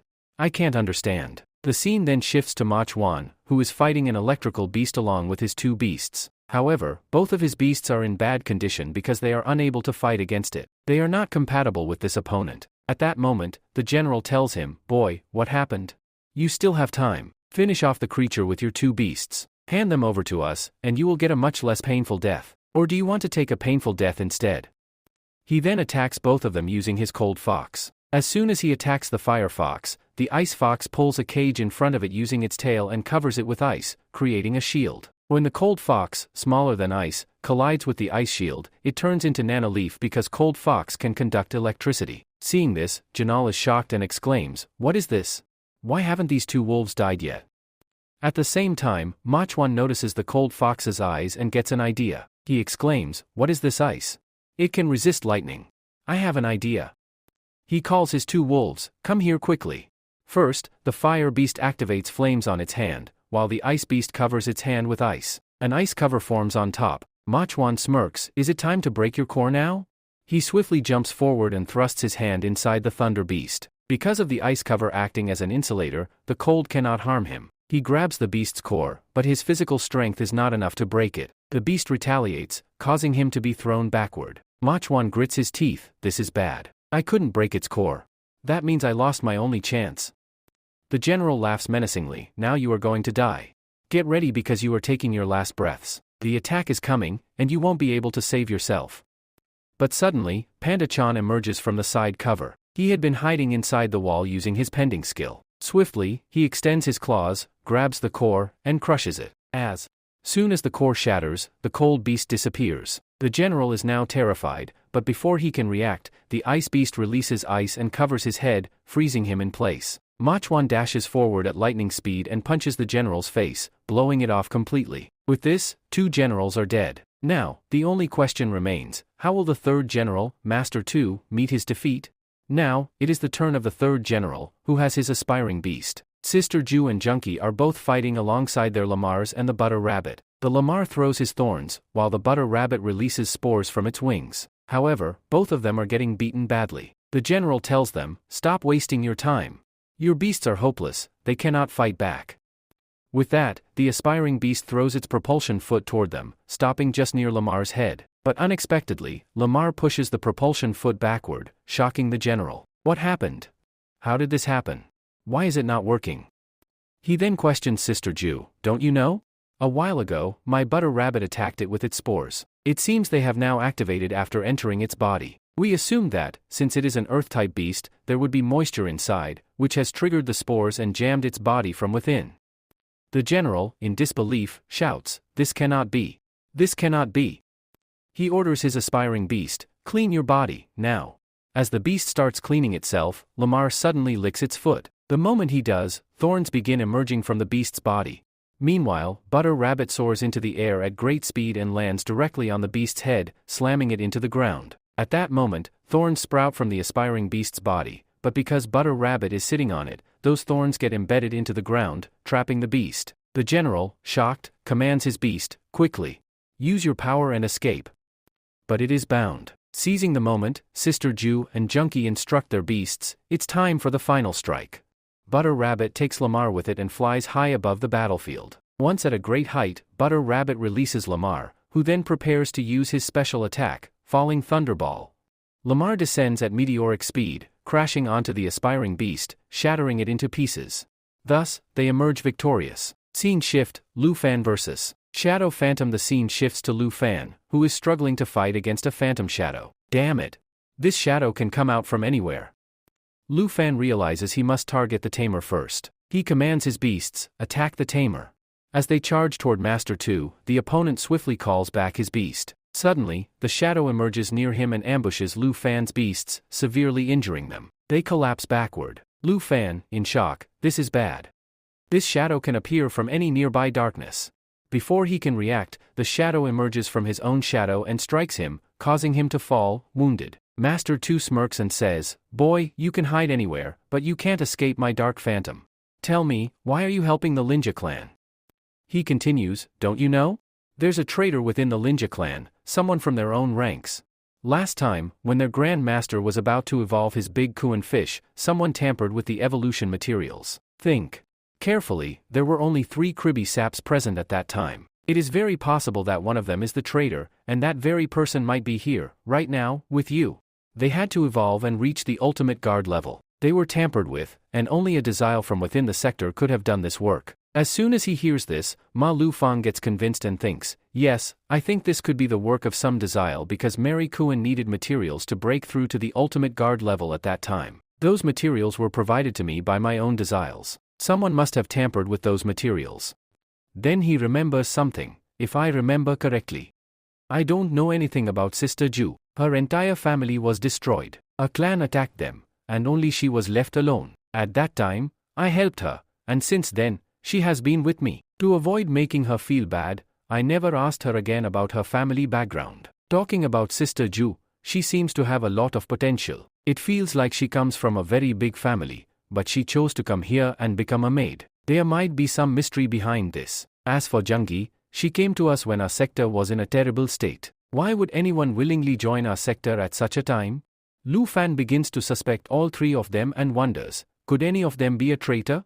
As he is lost in thought, Master 2 suddenly extends the paw of his dark phantom and catches Lu Fang.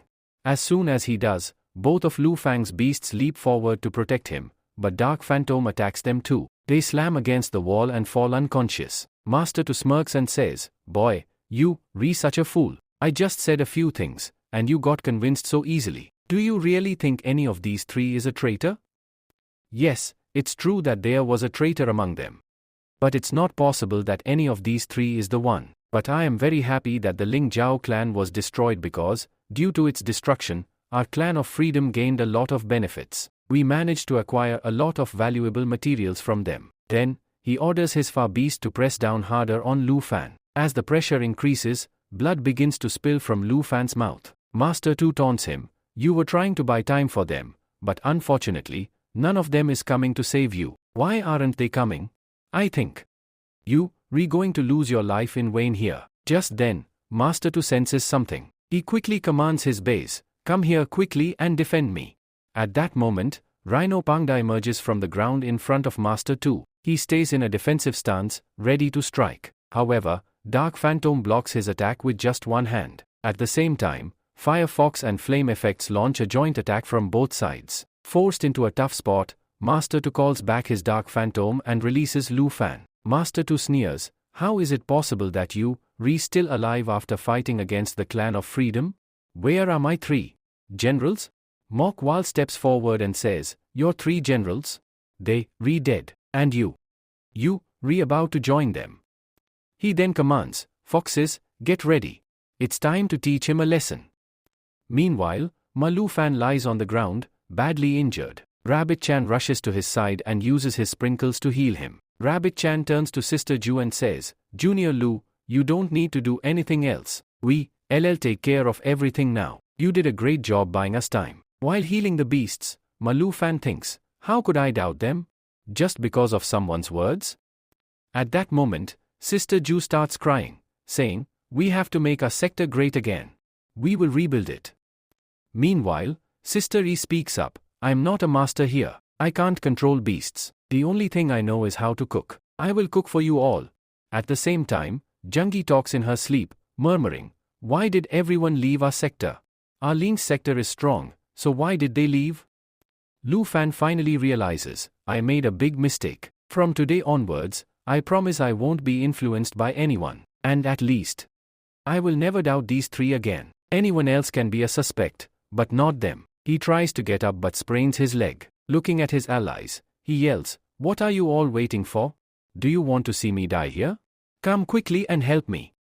Lu Fan smirks and shouts, "Alright, let's attack together." As soon as they charge forward, Master Tu takes out a fan, spins it, and throws it forward. He smirks, "Looks like I finally have to use this." The fan flies directly toward Lamar, and from its shadow, a phantom beast emerges and launches an attack. Lamar and Junkie are thrown backward. Master Tu keeps spinning and throwing his fan repeatedly. Lu Fan quickly notices the trick. Wherever the shadow of the fan lands, a shadow phantom emerges and attacks. We have to avoid its shadow. Meanwhile, Rabbit Chan continues healing the injured. Sensing this, Master Tu smirks, pulls out a binding rope, and traps Rabbit Chan. He declares, "If I kill the healer, none of you will recover. You'll all be injured, and soon, you'll all die." Master Tu says that, "The time has come to deal with all of you here." With this, he tells his phantom to attack everyone, and it starts attacking them one by one. At the same time, it is shown that Mo Chovan says to himself, "We are not able to do physical attacks here because the phantom is made of shadow, and physical attacks do not work on shadows. We have to find its core. We will have to use light attacks here." All of them look towards Pangda Moon. Then he tells Pangda Moon, "Please help here." But Pangda Moon is throwing tantrums. Lu Fang tells Sister Yui, "Sister Jui, please tell Pangda Chan to help here." Then Sister Jui, holding bamboo in her hand, tells Pangda Chan, "If you want to eat these bamboo trees, then help us here quickly." With this, Pangda Chan says, "Yes, why not?" and gets ready to help them. Before that, the phantom beast reaches behind him and starts attacking. But Pangda Chan turns back and punches him. At the same time, Pangda Chan uses one of his special skills named Shining Fist. His fist starts shining brightly. Master Tu is very surprised by this and says, "From where did he get the light-based skill?" Then he says, "Leave this Pangda here and kill all the other people first." The phantoms start moving forward to attack everyone. At the same time, Pangda Chan uses one more special skill named Lightning Ball. Many lightning balls come out from inside his body, shooting up into the sky. There is so much light that all shadows disappear. Mo Chovan says, "Where did our shadows go?" Sister Yui says, "Because of his skill, there is so much light that even our shadows are not being created." With this, Pangda Chan moves forward and, while doing Gum Gum Punch, starts attacking the phantom beast repeatedly. When he punches the phantom beast, it moves backward. Then Master Tu says, "I did not think I would have to use this here as well." With this, he takes out another beast, which is an armor-type beast. As soon as he releases that armor-type beast, it is revealed to be a high-level beast. With this, he merges both of them into his phantom beast, fusing the golden armor with it. Due to this, the phantom beast's power increases significantly. When the phantom beast gains its new powers, it grabs Pangda Chan's fist and punches him hard in the face, breaking Pangda Chan's horn. After getting hit, Pangda Chan falls unconscious. But before he can recover, the phantom beast attacks again with a light blast, sending Pangda Chan flying. He crashes into boxes, gets injured, and is unable to get up again. On the other side, his companions are in a very bad condition. At the same time, they tell each other to attack. Here, Lamar attacks first with his thumbs, but the shadow beast blocks his attack with its hand. Suddenly, it releases armor thorns from inside its hand. The thorns hit everyone, including Sister Jui, Grand Master, and Jui Ling. All of them fall backward after getting injured. Then Lu Fang tells his dog, Dog Chan, "Go quickly and attack Master K." Dogi Chan takes the opportunity and moves forward to attack Master K, biting him on the neck. Master K screams as he starts bleeding. On the other hand, Lu Fang's companions are badly injured, with blood flowing from their bodies. Some have even fainted. Then Grand Master says, "Jiangyi, are you okay?" But none of them are okay here. Then Master K quickly calls back his phantom beast and says, "This dog has bitten me. Come quickly, pick it up, and throw it away." The phantom beast arrives and strikes Dogi Chan, sending Dogi Chan flying backward. Master Tu, now furious, says, "How dare you try to injure me? Now I will kill all of you." He tells his phantoms, "Move ahead quickly and hit this boy too." The phantoms move ahead and punch Lu Fang. As soon as they do, Pangda Chan comes and stands in front of him, trying to block the attack with his belly. But he is unable to block it, and with this, both of them get blown away, crashing into a wall. As soon as they hit the wall breaks, and they fall inside. There, Lu Fang, injured, says, "Due to my internal injuries, I think my ribs are broken. I don't think I will be able to get up again. Now what should I do?" He then sees some herbs on the side and says, I feel like I have come to their dispensary, where they keep their herbs. He calls out to Pangda-chan, Pangda-chan, can you get up? If you can, then bring me some herbs from here as soon as possible. With this, the next scene shifts to the battlefield, where only Mo Chovan remains standing. His beasts are still in good condition, but they are injured. Mo Chowan, in distress, thinks to himself, what should I do now? If I had known this would happen, I would have run away long ago. I wouldn't have joined these people and fought with them. We are all going to die here. Then, Master Tu says, Mo Chuan, did you see that? The people of the Lingxiao clan were very weak. You made a big mistake by supporting them. When you had the chance to escape, you should have run away. Mo Chuan replies, this fight is not over yet. I am still standing safe and sound on the throne. Fight with me. Master Tu smirks and says, this fight is about to end, because you are going to die here.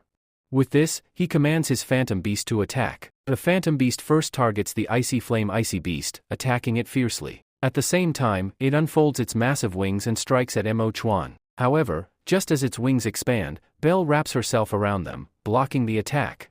Master Tu, in shock, exclaims, how is this possible? What just happened here?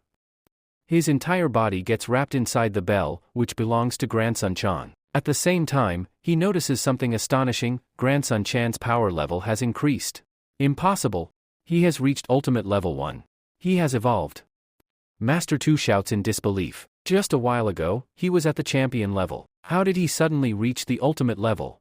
Just then, Frank steps forward and says, you stole all the materials from the nearby sectors and the My Lingxiao clan. I used those same materials to level him up. Master Tu shakes his head. Even so, you cannot reach the ultimate level just by using those materials. What is the secret behind this? He scoffs and adds, with just one ultimate beast, you cannot defeat my ultimate 7th level beast. With this, he summons his Kuan Chan, who immediately grabs the ultimate beast by the head and starts pummeling it mercilessly. Master Tu looks on in shock. Mo Chuan, also surprised, exclaims, this is a mud fisher. The leader had ordered the elimination of the mud fish here. At that moment, Grand Master Jailing also notices and says, this mud fish. It is the same as the one our Grand Master had. Lu Fan, standing nearby, commands his Kuan Chan, start breaking it. Master Tu immediately counters, no. Move Kuan Chan away first.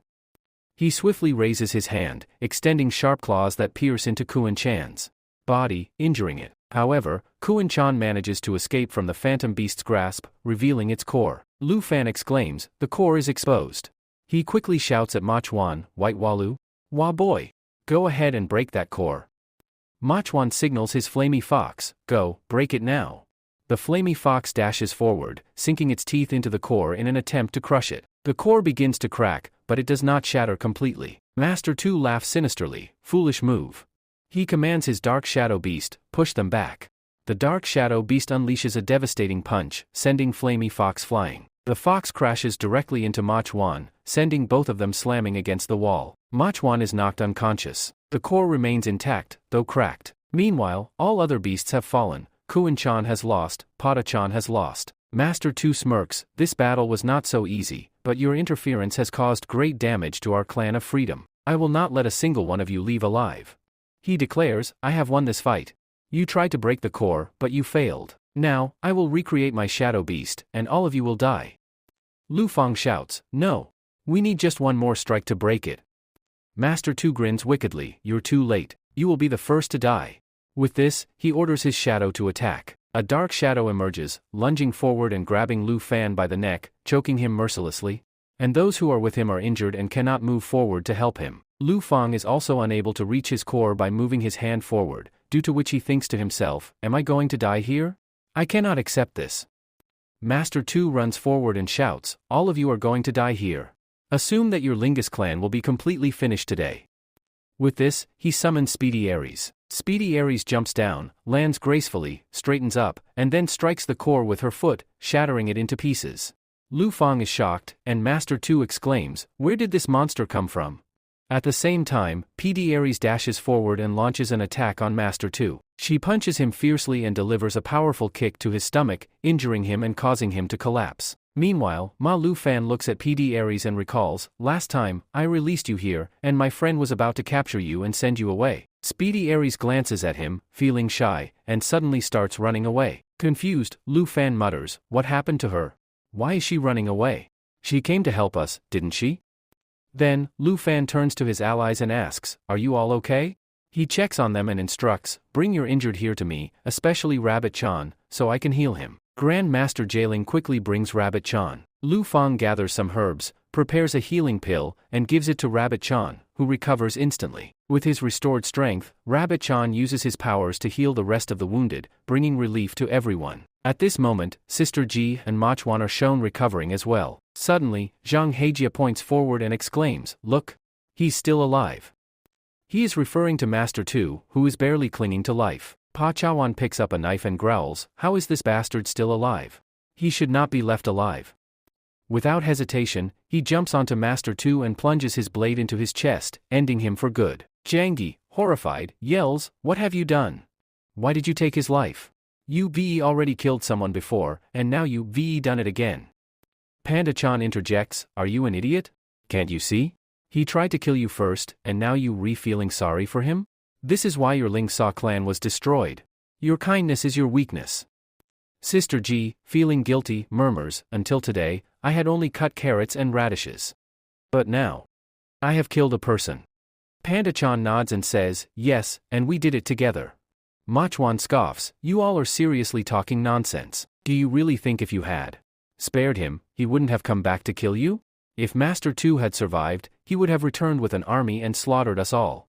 Ma Chuan then motions toward the captured beasts and says, "We need to deal with the remaining enemies. If we kill them all, this story ends here."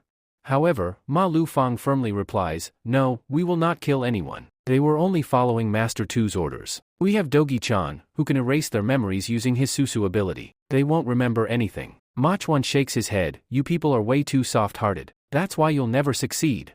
Changing the subject, he then asks, "What should we do with all the rewards?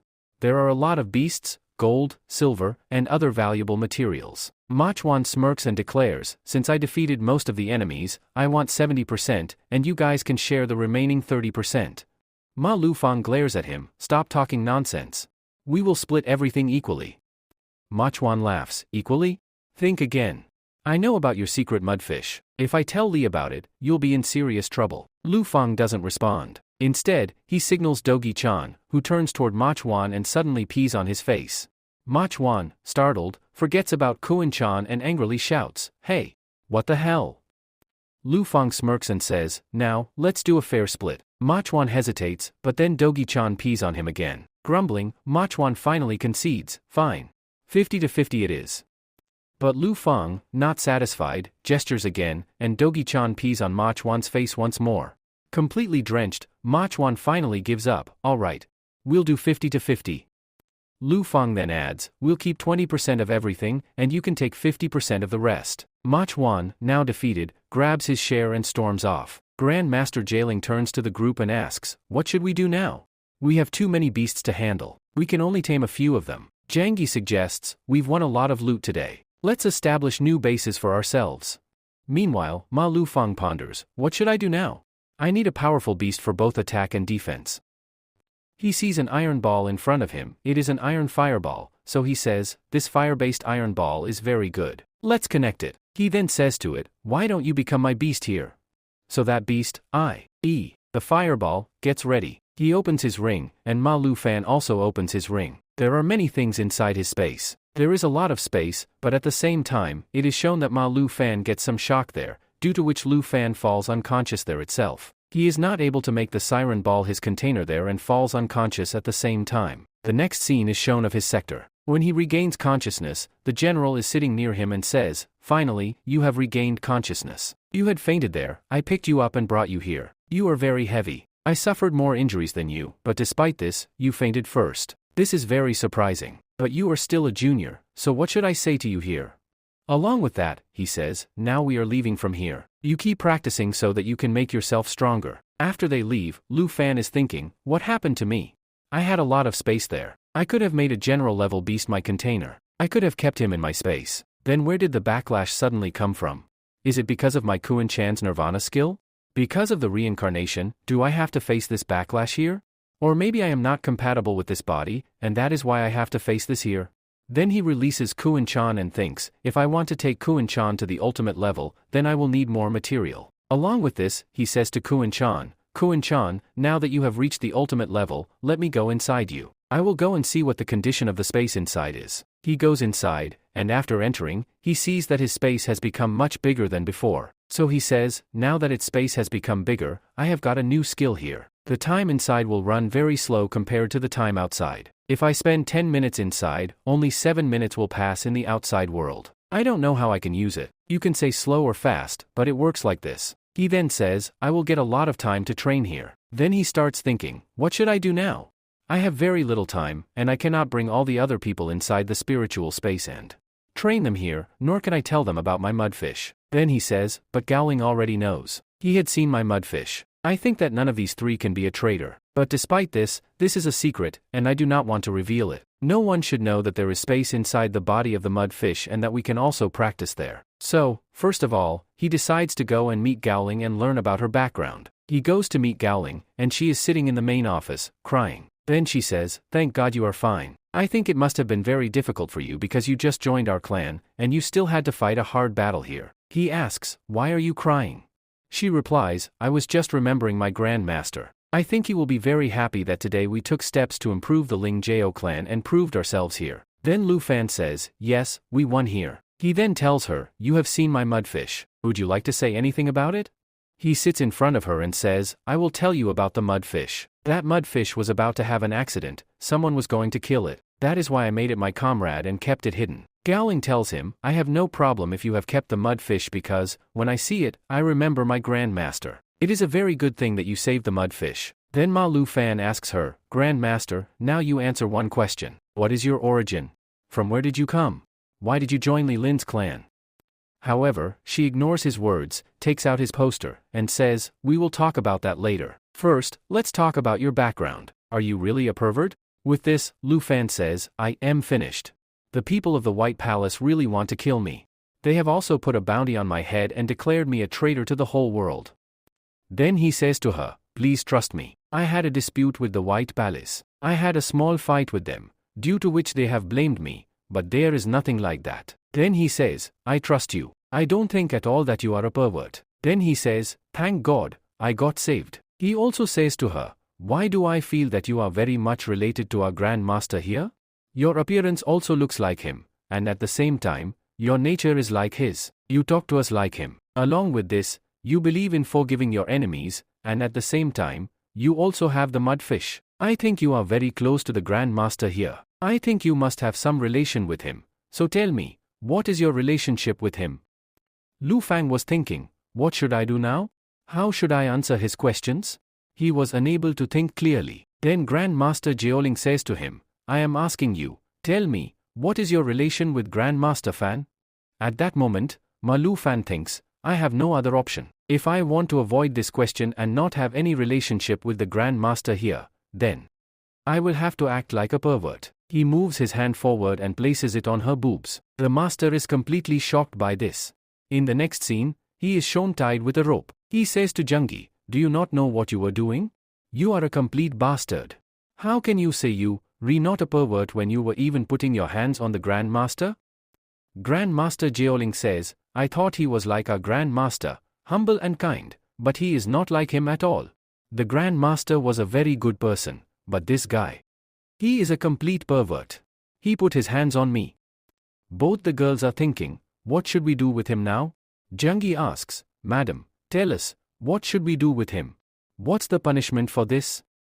She replies, for now, take him away, lock him in his dome room, and I want none of you to tell anyone about the mudfish. You all heard that he has it, but this secret must not be revealed. At the same time, Jungi slaps Lu Fan on the head and says, how can you keep secrets from us?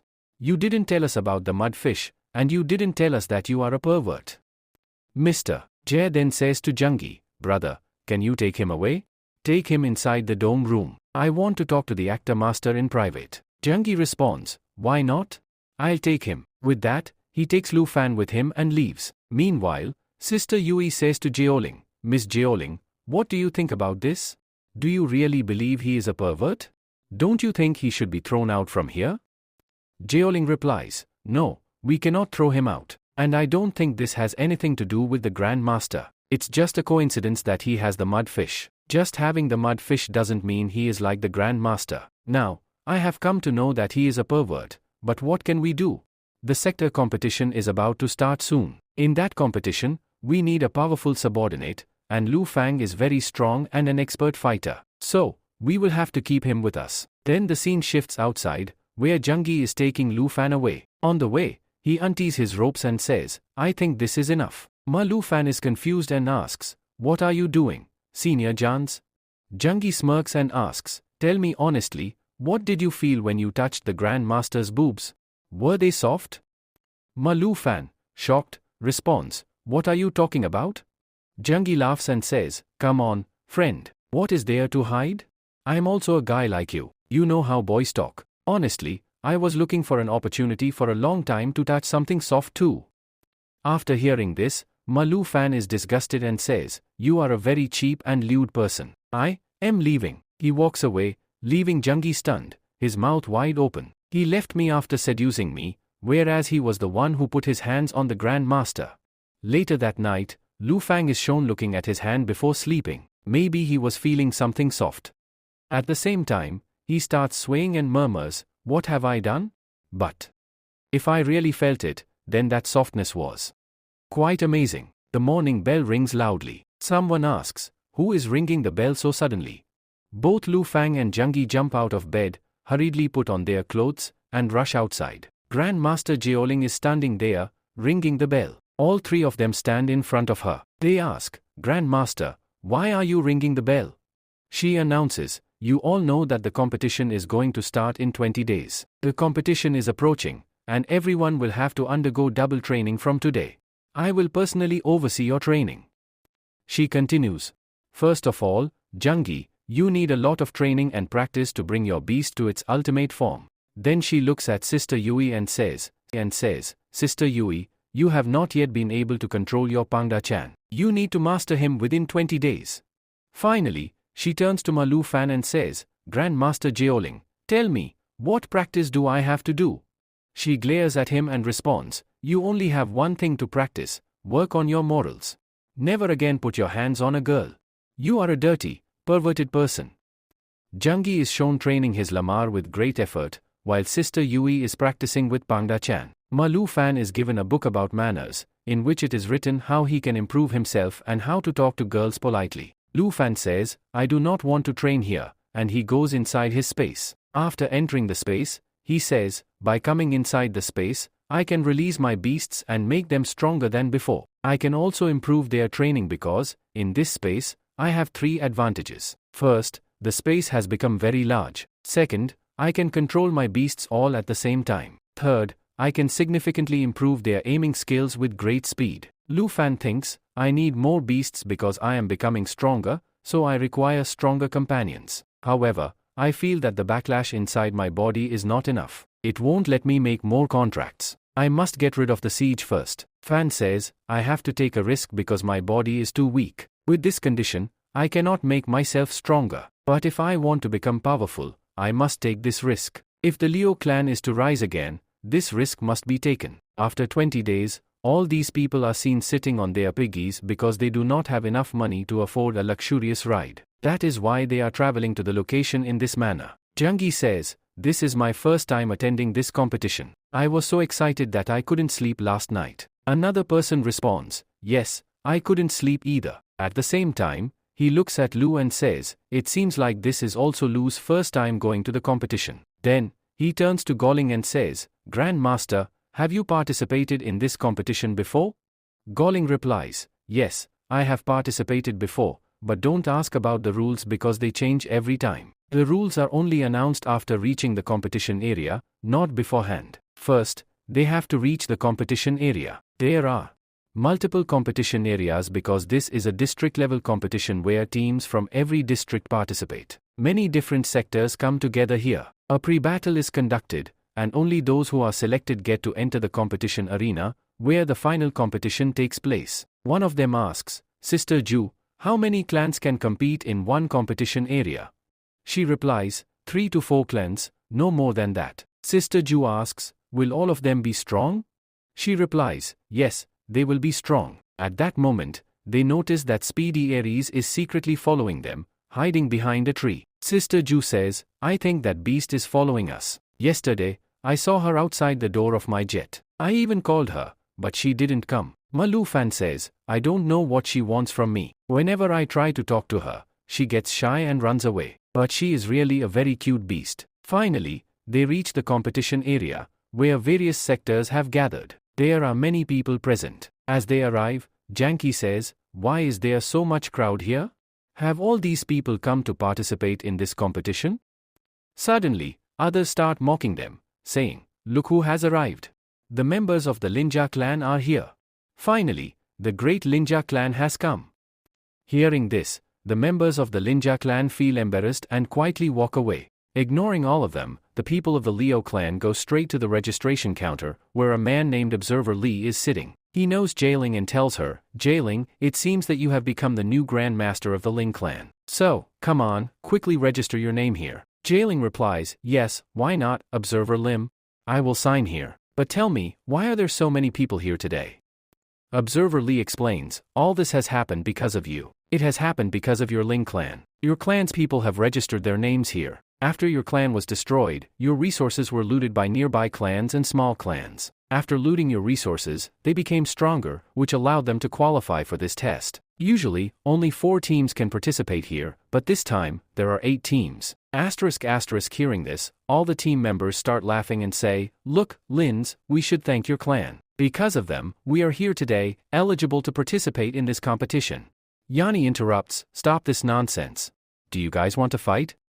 Meanwhile, Master Lin calms everyone down. If anyone makes noise here again, I will disqualify them, and they will not be able to participate in this fight.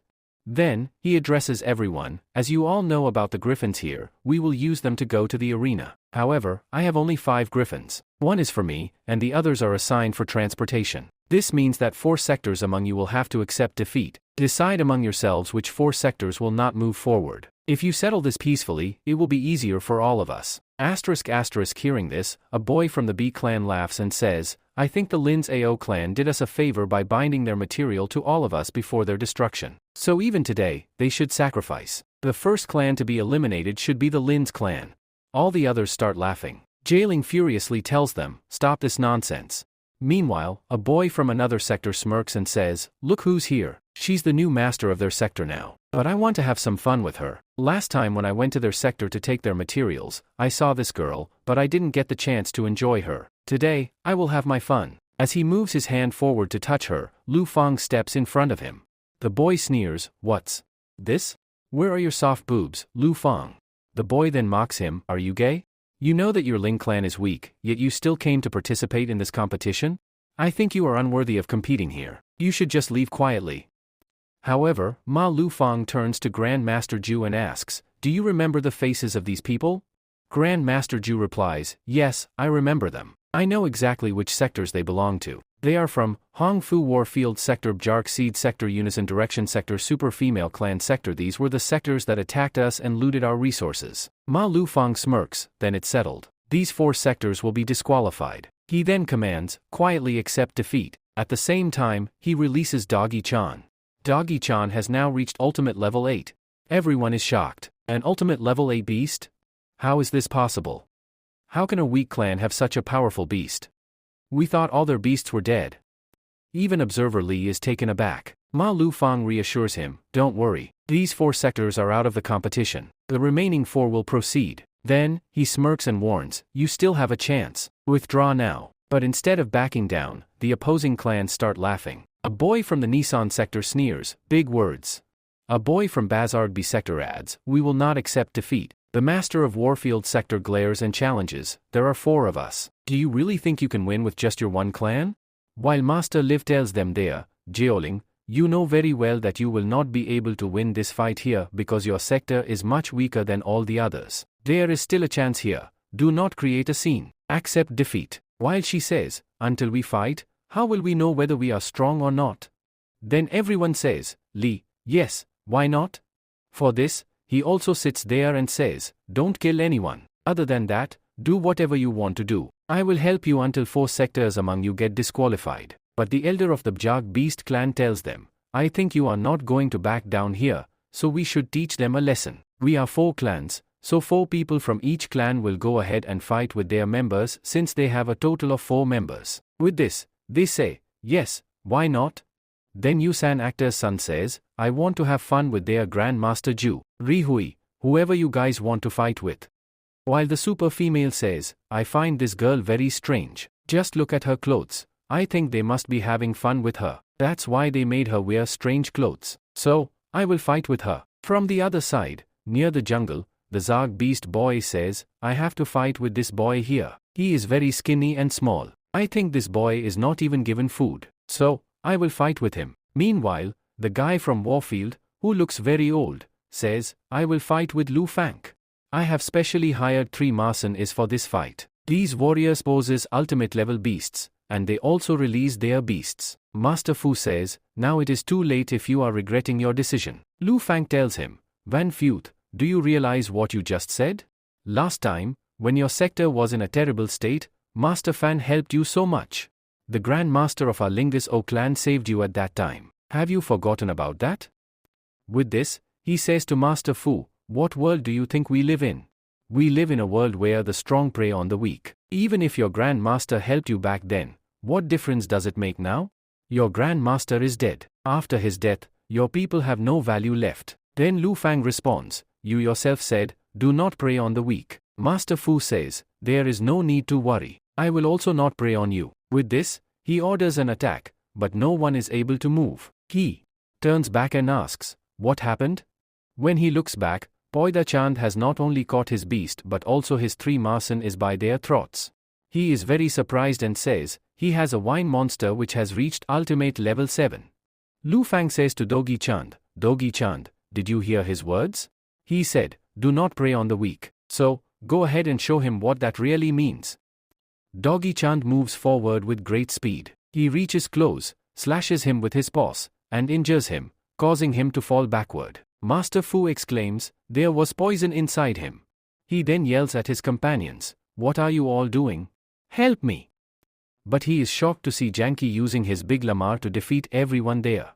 On the other side, Pangda Chand is beating up his opponents while keeping the girls in his lap and tapping their hands. Meanwhile, Jeoling uses his butter rabbit to release a poisonous smell, causing all of them to fall unconscious. Master Fu gasps, I never even imagined their power levels would rise so much. A clan that was once destroyed has now revived. Mara Lu Fang steps forward, grabs him by the collar, and declares, let all alphas remember, whatever your clans have taken from us, we have taken it back 3 times over. And you will return it. He then apologizes to the Grand Master of the Charu clan, saying, please forgive us. We will not come to this competition again. Let us go. With this, Mafuk pees on the dog moon to remove the poison from his body. He says, thank you very much. Then Jeoling steps forward and asks, Master Li, only 4 clans are left now. Can we move forward? Master Li responds, yes, why not? Jeoling, congratulations to you. Okay, you guys can move forward. At the same time, he reads the list of candidates and announces, only 4 clans will move forward with us. They are, Lynch clan and Beast clan, 4 Holy Elephants clan, White Tom clan, as the name of the White Tom clan is mentioned, Mo Chavhan is also there. At that moment, Jungi reacts, this is Whitehead. What is Whitehead doing here? Has he joined a sector here? But he had said that he is independent, a solo hunter. How can he join a clan? Jungi directly asks him, to which Whitehead coldly replies, if you call me Whitehead here again, I will kill you right here. Ma Lu Fang steps forward and questions, you said you are a solo tamer, then how can you join any group here? Is this your own clan? Whitehead smirks and responds, what's wrong if I join a clan? Anyway, I am a very powerful person. I keep getting requests to join many clans. A strong person will join only a strong clan, right? He then turns to Jungu and says, so this means you are representing the White Tom clan here since you are its Grand Master? Jungu shakes his head and replies, it's not like that. At that moment, an old woman steps forward and says, what are you doing here? Move ahead quickly. We have to go to Griffin Key. Whitehead responds, yes, Grand Master, I am coming. Jungi watches them closely, especially the old woman. He thinks to himself, I believe she is their Grand Master. She is the Grand Master of the White Tom clan. Although she is old, even an arrogant person like Mo Chavhan is giving her respect. The other clan members also seem to be afraid of her. They aren't just listening to her, they are following her out of fear. Meanwhile, Master Lian instructs everyone, climb onto your griffin capes. We are about to leave. They all sit on their griffins and move forward toward the competition arena. On the way, Mo Chavhan asks, we've been wondering, how did your ultimate beasts reach the ultimate level? Just 20 days ago, all your beasts were at the champion level. How did they suddenly advance to the ultimate level? My foxes. I worked so hard, but even they couldn't reach the ultimate level. Linja replies, you couldn't understand the true potential of your beast because your clan lacks the right methods. I think you should focus more on their synergy. Mo Chavhan nods and says, yes, I think I should focus more on my beast's training. Then, unexpectedly, he adds, why don't we become friends? Hearing this, the members of the Un's Beast clan and the Four Holy Elephants clan are shocked. Jungi exclaims, are you crazy? You, talking about forming an alliance even before the competition starts? What will everyone think about this? However, the master of the Ascent clan interjects, it doesn't matter. If you guys want to, you can align with us. We can all move forward together. At this, Mo Chavhan scoffs and says, stop your nonsense. Yoran's Beast clan is the weakest. The number of beasts you have is very low. Who would want to form an alliance with you? Turning to the Four Holy Elephants clan, he sneers, your name has 4 holy elephants in it, yet none of you even has an elephant-type beast. And you call yourselves a great clan? Pavan responds fiercely, none of you can match us. You won't be able to stand against our clans. You still have a chance, withdraw now. At this moment, the old woman steps in and warns Mo Chavhan, keep your mouth shut. Do you want to reveal all our secrets before the competition even begins? Mo Chavhan immediately bows his head slightly and responds, yes, Grand Master. While Ma Lu Fan was thinking, I am not able to understand how this old woman is able to control him here, the old woman suddenly says something to him, and he becomes silent from then on. Then, Master Li says, here we are. People have reached the destination, and in front of them is a small island. They move forward towards it and say, this island is going to be the arena this time. Your competition will take place here. As they land, John Key asks, is this our trial island? Is our fight going to be on Jag Island? Sister G responds, you mentioned that many clans participate in this competition, but this place is very small. Then, another person agrees, yes, I also think this place is very small. Last time, a bigger location was chosen, but this time, it seems much smaller. John Key turns to Master Li and asks, Master Li, why can't we see the other clan members here?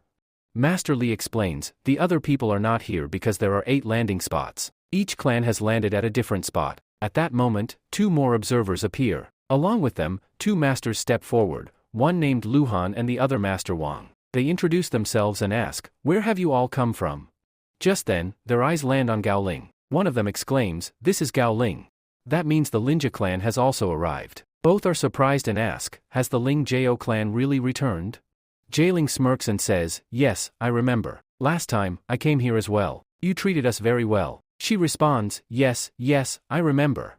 Last time, you came with your Grand Master, and you wiped out all the other sectors here. Jailing confidently declares, this time, we have come with the same mission, to achieve the best ranking. We hope to be among the top ranks. Luhan steps forward and says, I know you can do it. However, this competition is quite small. If your Grand Master were here, you would have won in an instant. Meanwhile, Ma Chuan moves forward aggressively and calls out, Observer Lucen. How can you ignore me? She looks at him and asks, who are you? He replies, I am from the White Tom clan, and I am going to be the star of this competition. You will see, by the end of this tournament, I will be the biggest star. She glares at him and snaps, stop your nonsense. Do you want to get disqualified even before the trial starts? Everyone is shocked by her words. At that moment, Master Bang steps forward and announces, your trial is about to begin.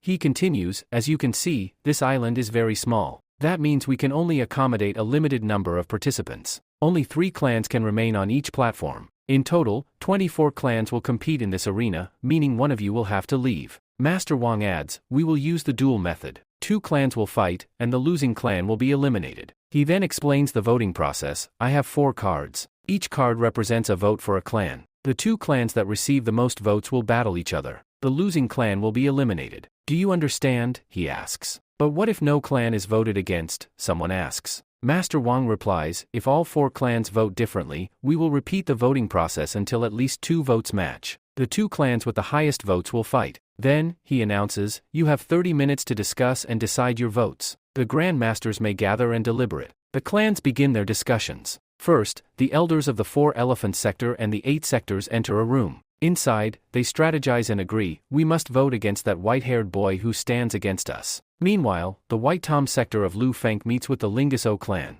Ma Chuan tells his ally, I think we should vote against the Ansby sector. I have a personal enmity with them, and I want to see them lose. Realizing the complexity of the voting system, he simplifies it. Each sector's elders will have 30 minutes to discuss and form alliances. The Ansby sector will talk to the Lingus clan, the White Home sector, and the 4 elephants. Afterward, they will finalize their votes. Finally, the voting time arrives. The heads of the Charu clan cast their votes, 4 in total. The results are in their hands.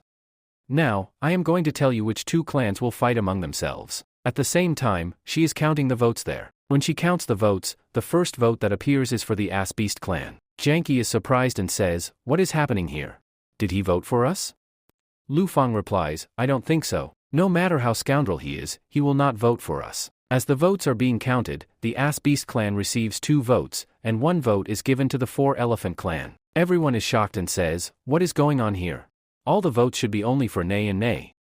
Moken, who belongs to one of the clans, stands there as if this was all part of his plan. As soon as the voting is completed, a fight is set to take place between the Ass Beast clan and the 4 Elephant clan, as both have received 2 votes each. They are also surprised by this, and Sister Ju asks, how did this happen? Mo Chawan smirks and replies, this was all my plan. Mr. Luhan then announces, now that the decision has been made, let's start the fight. She orders both clans to battle, and immediately, the Ass Beast clan and the 4 Elephant clan release their respective beasts and begin fighting. On the other side, Jangi asks, tell me, how did you manage all this? What did you say to them in the end? Mo Chawan smirks again and replies, I told them both the same thing. At this moment, it is revealed that Mo Chawan had secretly told the Ass Beast clan, I am with you. I can't tolerate the 4 Holy Elephant clan anymore. That's why I will vote for them. Can you vote against them?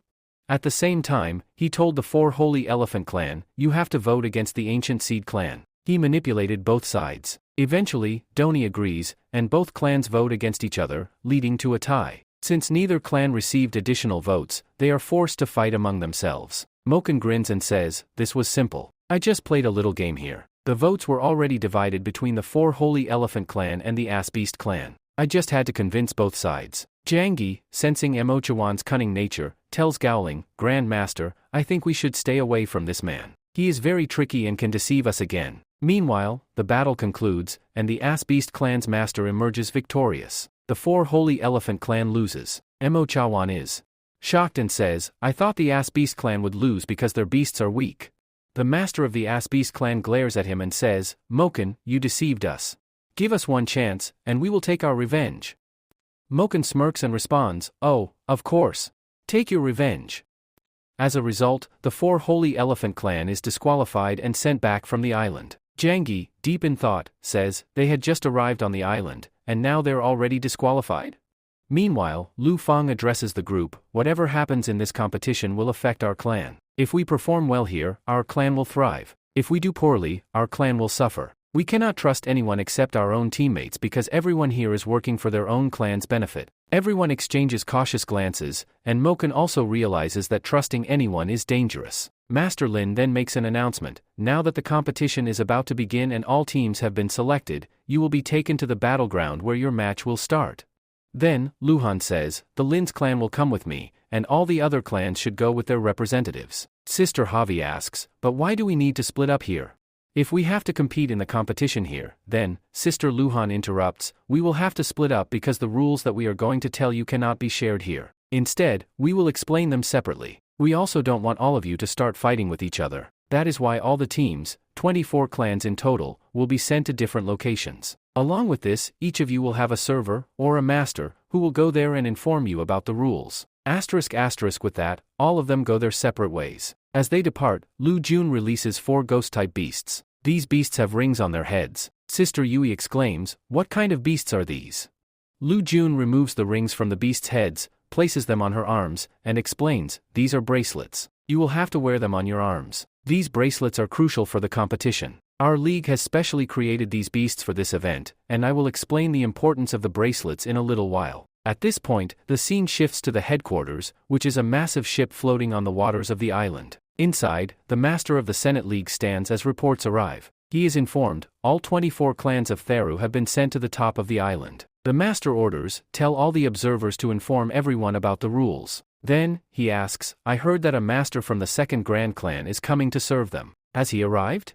A subordinate replies, "Sir, it seems he is running late." Just then, young Master Bai arrives from the White Palace. As soon as he reaches, he bows and apologizes, "Please forgive me. I am late." Along with him is young Miss Bai, the princess. The scene then shifts to the competition arena, where contestants wear their bracelets. Luhan tells them, "These special beasts were created by our cult league. They act as transmitters. We will keep the beasts in our headquarters while you wear the bracelets. These bracelets will allow us to monitor your condition and status. The observer assigned to you will be able to track you in real time. Previously, there was no such system, but now, this ensures better supervision." Then, Luhan explains, in past competitions, clan members would fight each other, and the surviving clan would be declared the winner. However, this time, we have introduced a point system. We do not want clan members to die because this is a competition, not a death match. Instead, your power points will determine the winner. The team with the most points will be ranked accordingly. The top 4 teams will be given rankings, and the team that ranks first will get a chance to participate in the bang competition.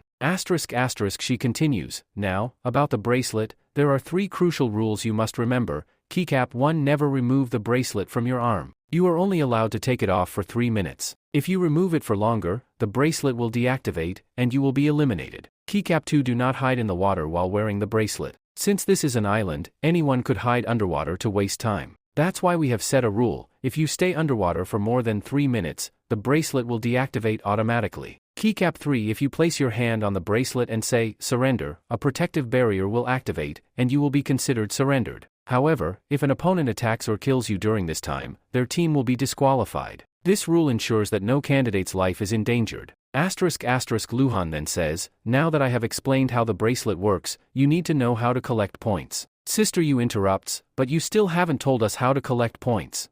Where do we get them? How do they work?" Luhan responds, "I cannot tell you that yet. Once the competition starts, you will receive instructions through your bracelet. Each participant will be guided on how to collect points." With that, Yojna announces, "The competition is about to begin. I hope the Lin's clan can rise again and make a name for itself, just like last time." The team responds with determination, "Of course, Sister Luhan. We will do whatever it takes." As the final preparations take place, all the observers mount their griffins and return to their headquarters. And our Lucen returns to the end of the clan. Then, the leader tells him, "You should return as the end keeper." Lucen replies, "I was clarifying things there. I was explaining all the rules clearly. I don't know how the others must have explained them." Then, the others respond, "We also explained it properly." They are instructed to place the beast on their shelf, and all the beasts are placed accordingly. With this, they are told, "Now, it is time to start the competition." At this moment, the White Palace princess moves forward and says, "What? The Lingus clan is also participating this time? But they have become so weak, they don't even have 20 members left. We think they might be able to start again." To this, others agree, "Yes, we think this is possible." Meanwhile, Luhan asks, "Who is this girl?" Master Wang responds, "She is the mistress of the White Palace." The set leader then addresses everyone. "Today, we have very important guests from the White Palace. It is a second grand level palace, and young Master Bai has come here specially to observe the event. His sister has also personally arrived to observe everyone here. That is why she is present." Hearing this, Luhan whispers, "I have heard that the death of Grand Master Fan of the Lin's clan is related to the White Palace." Upon hearing this, Master Bai reacts, "This is nonsense.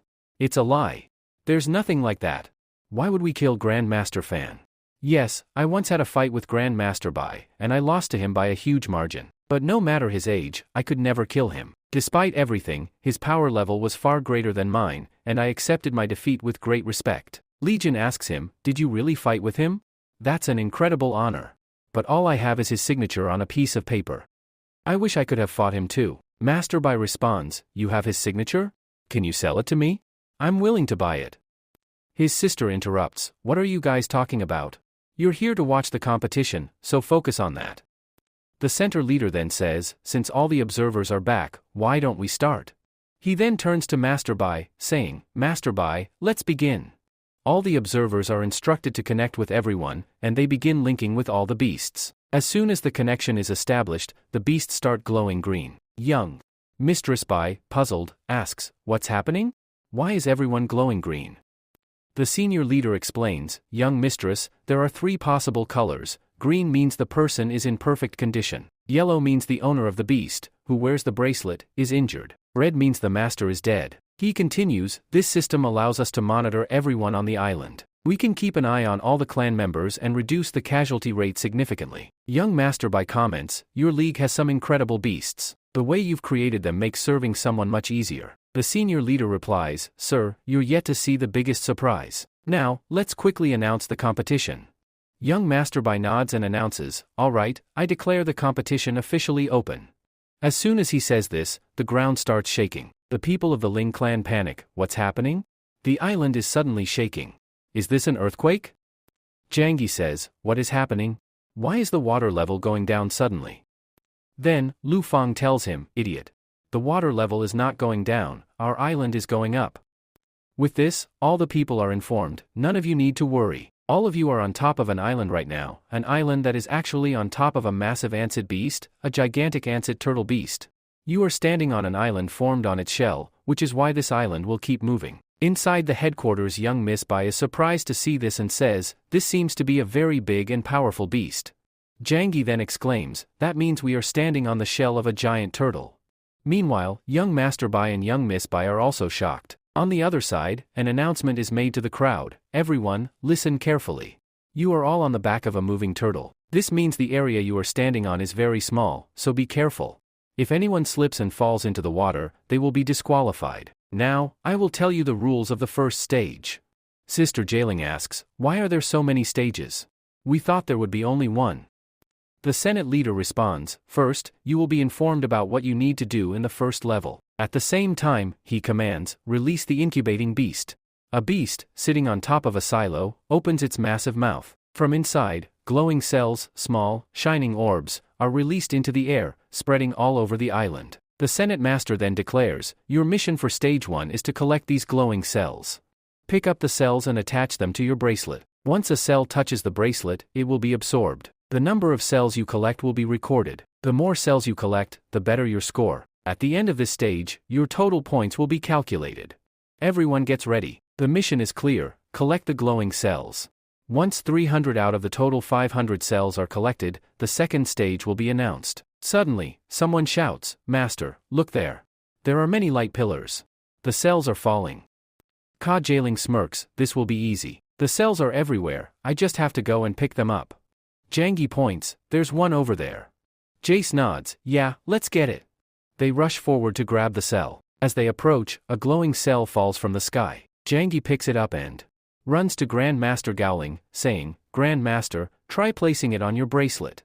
When Grand Master Gowling places the cell on his bracelet, it is immediately absorbed. A counter appears on the bracelet, 1 cell collected.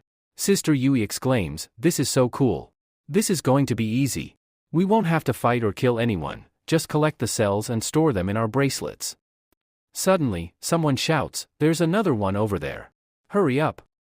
As they rush toward the cell, something unexpected happens. A mole beast bursts out from the ground, snatches the cell, and disappears underground in an instant. Jiangyi is shocked, what just happened? Where did that beast come from? It stole our point. Mr. Gowling frowns, how can a beast do that? How can it steal a cell? Lu Fan replies, I think this beast belongs to someone. Someone deliberately sent it here to steal cells.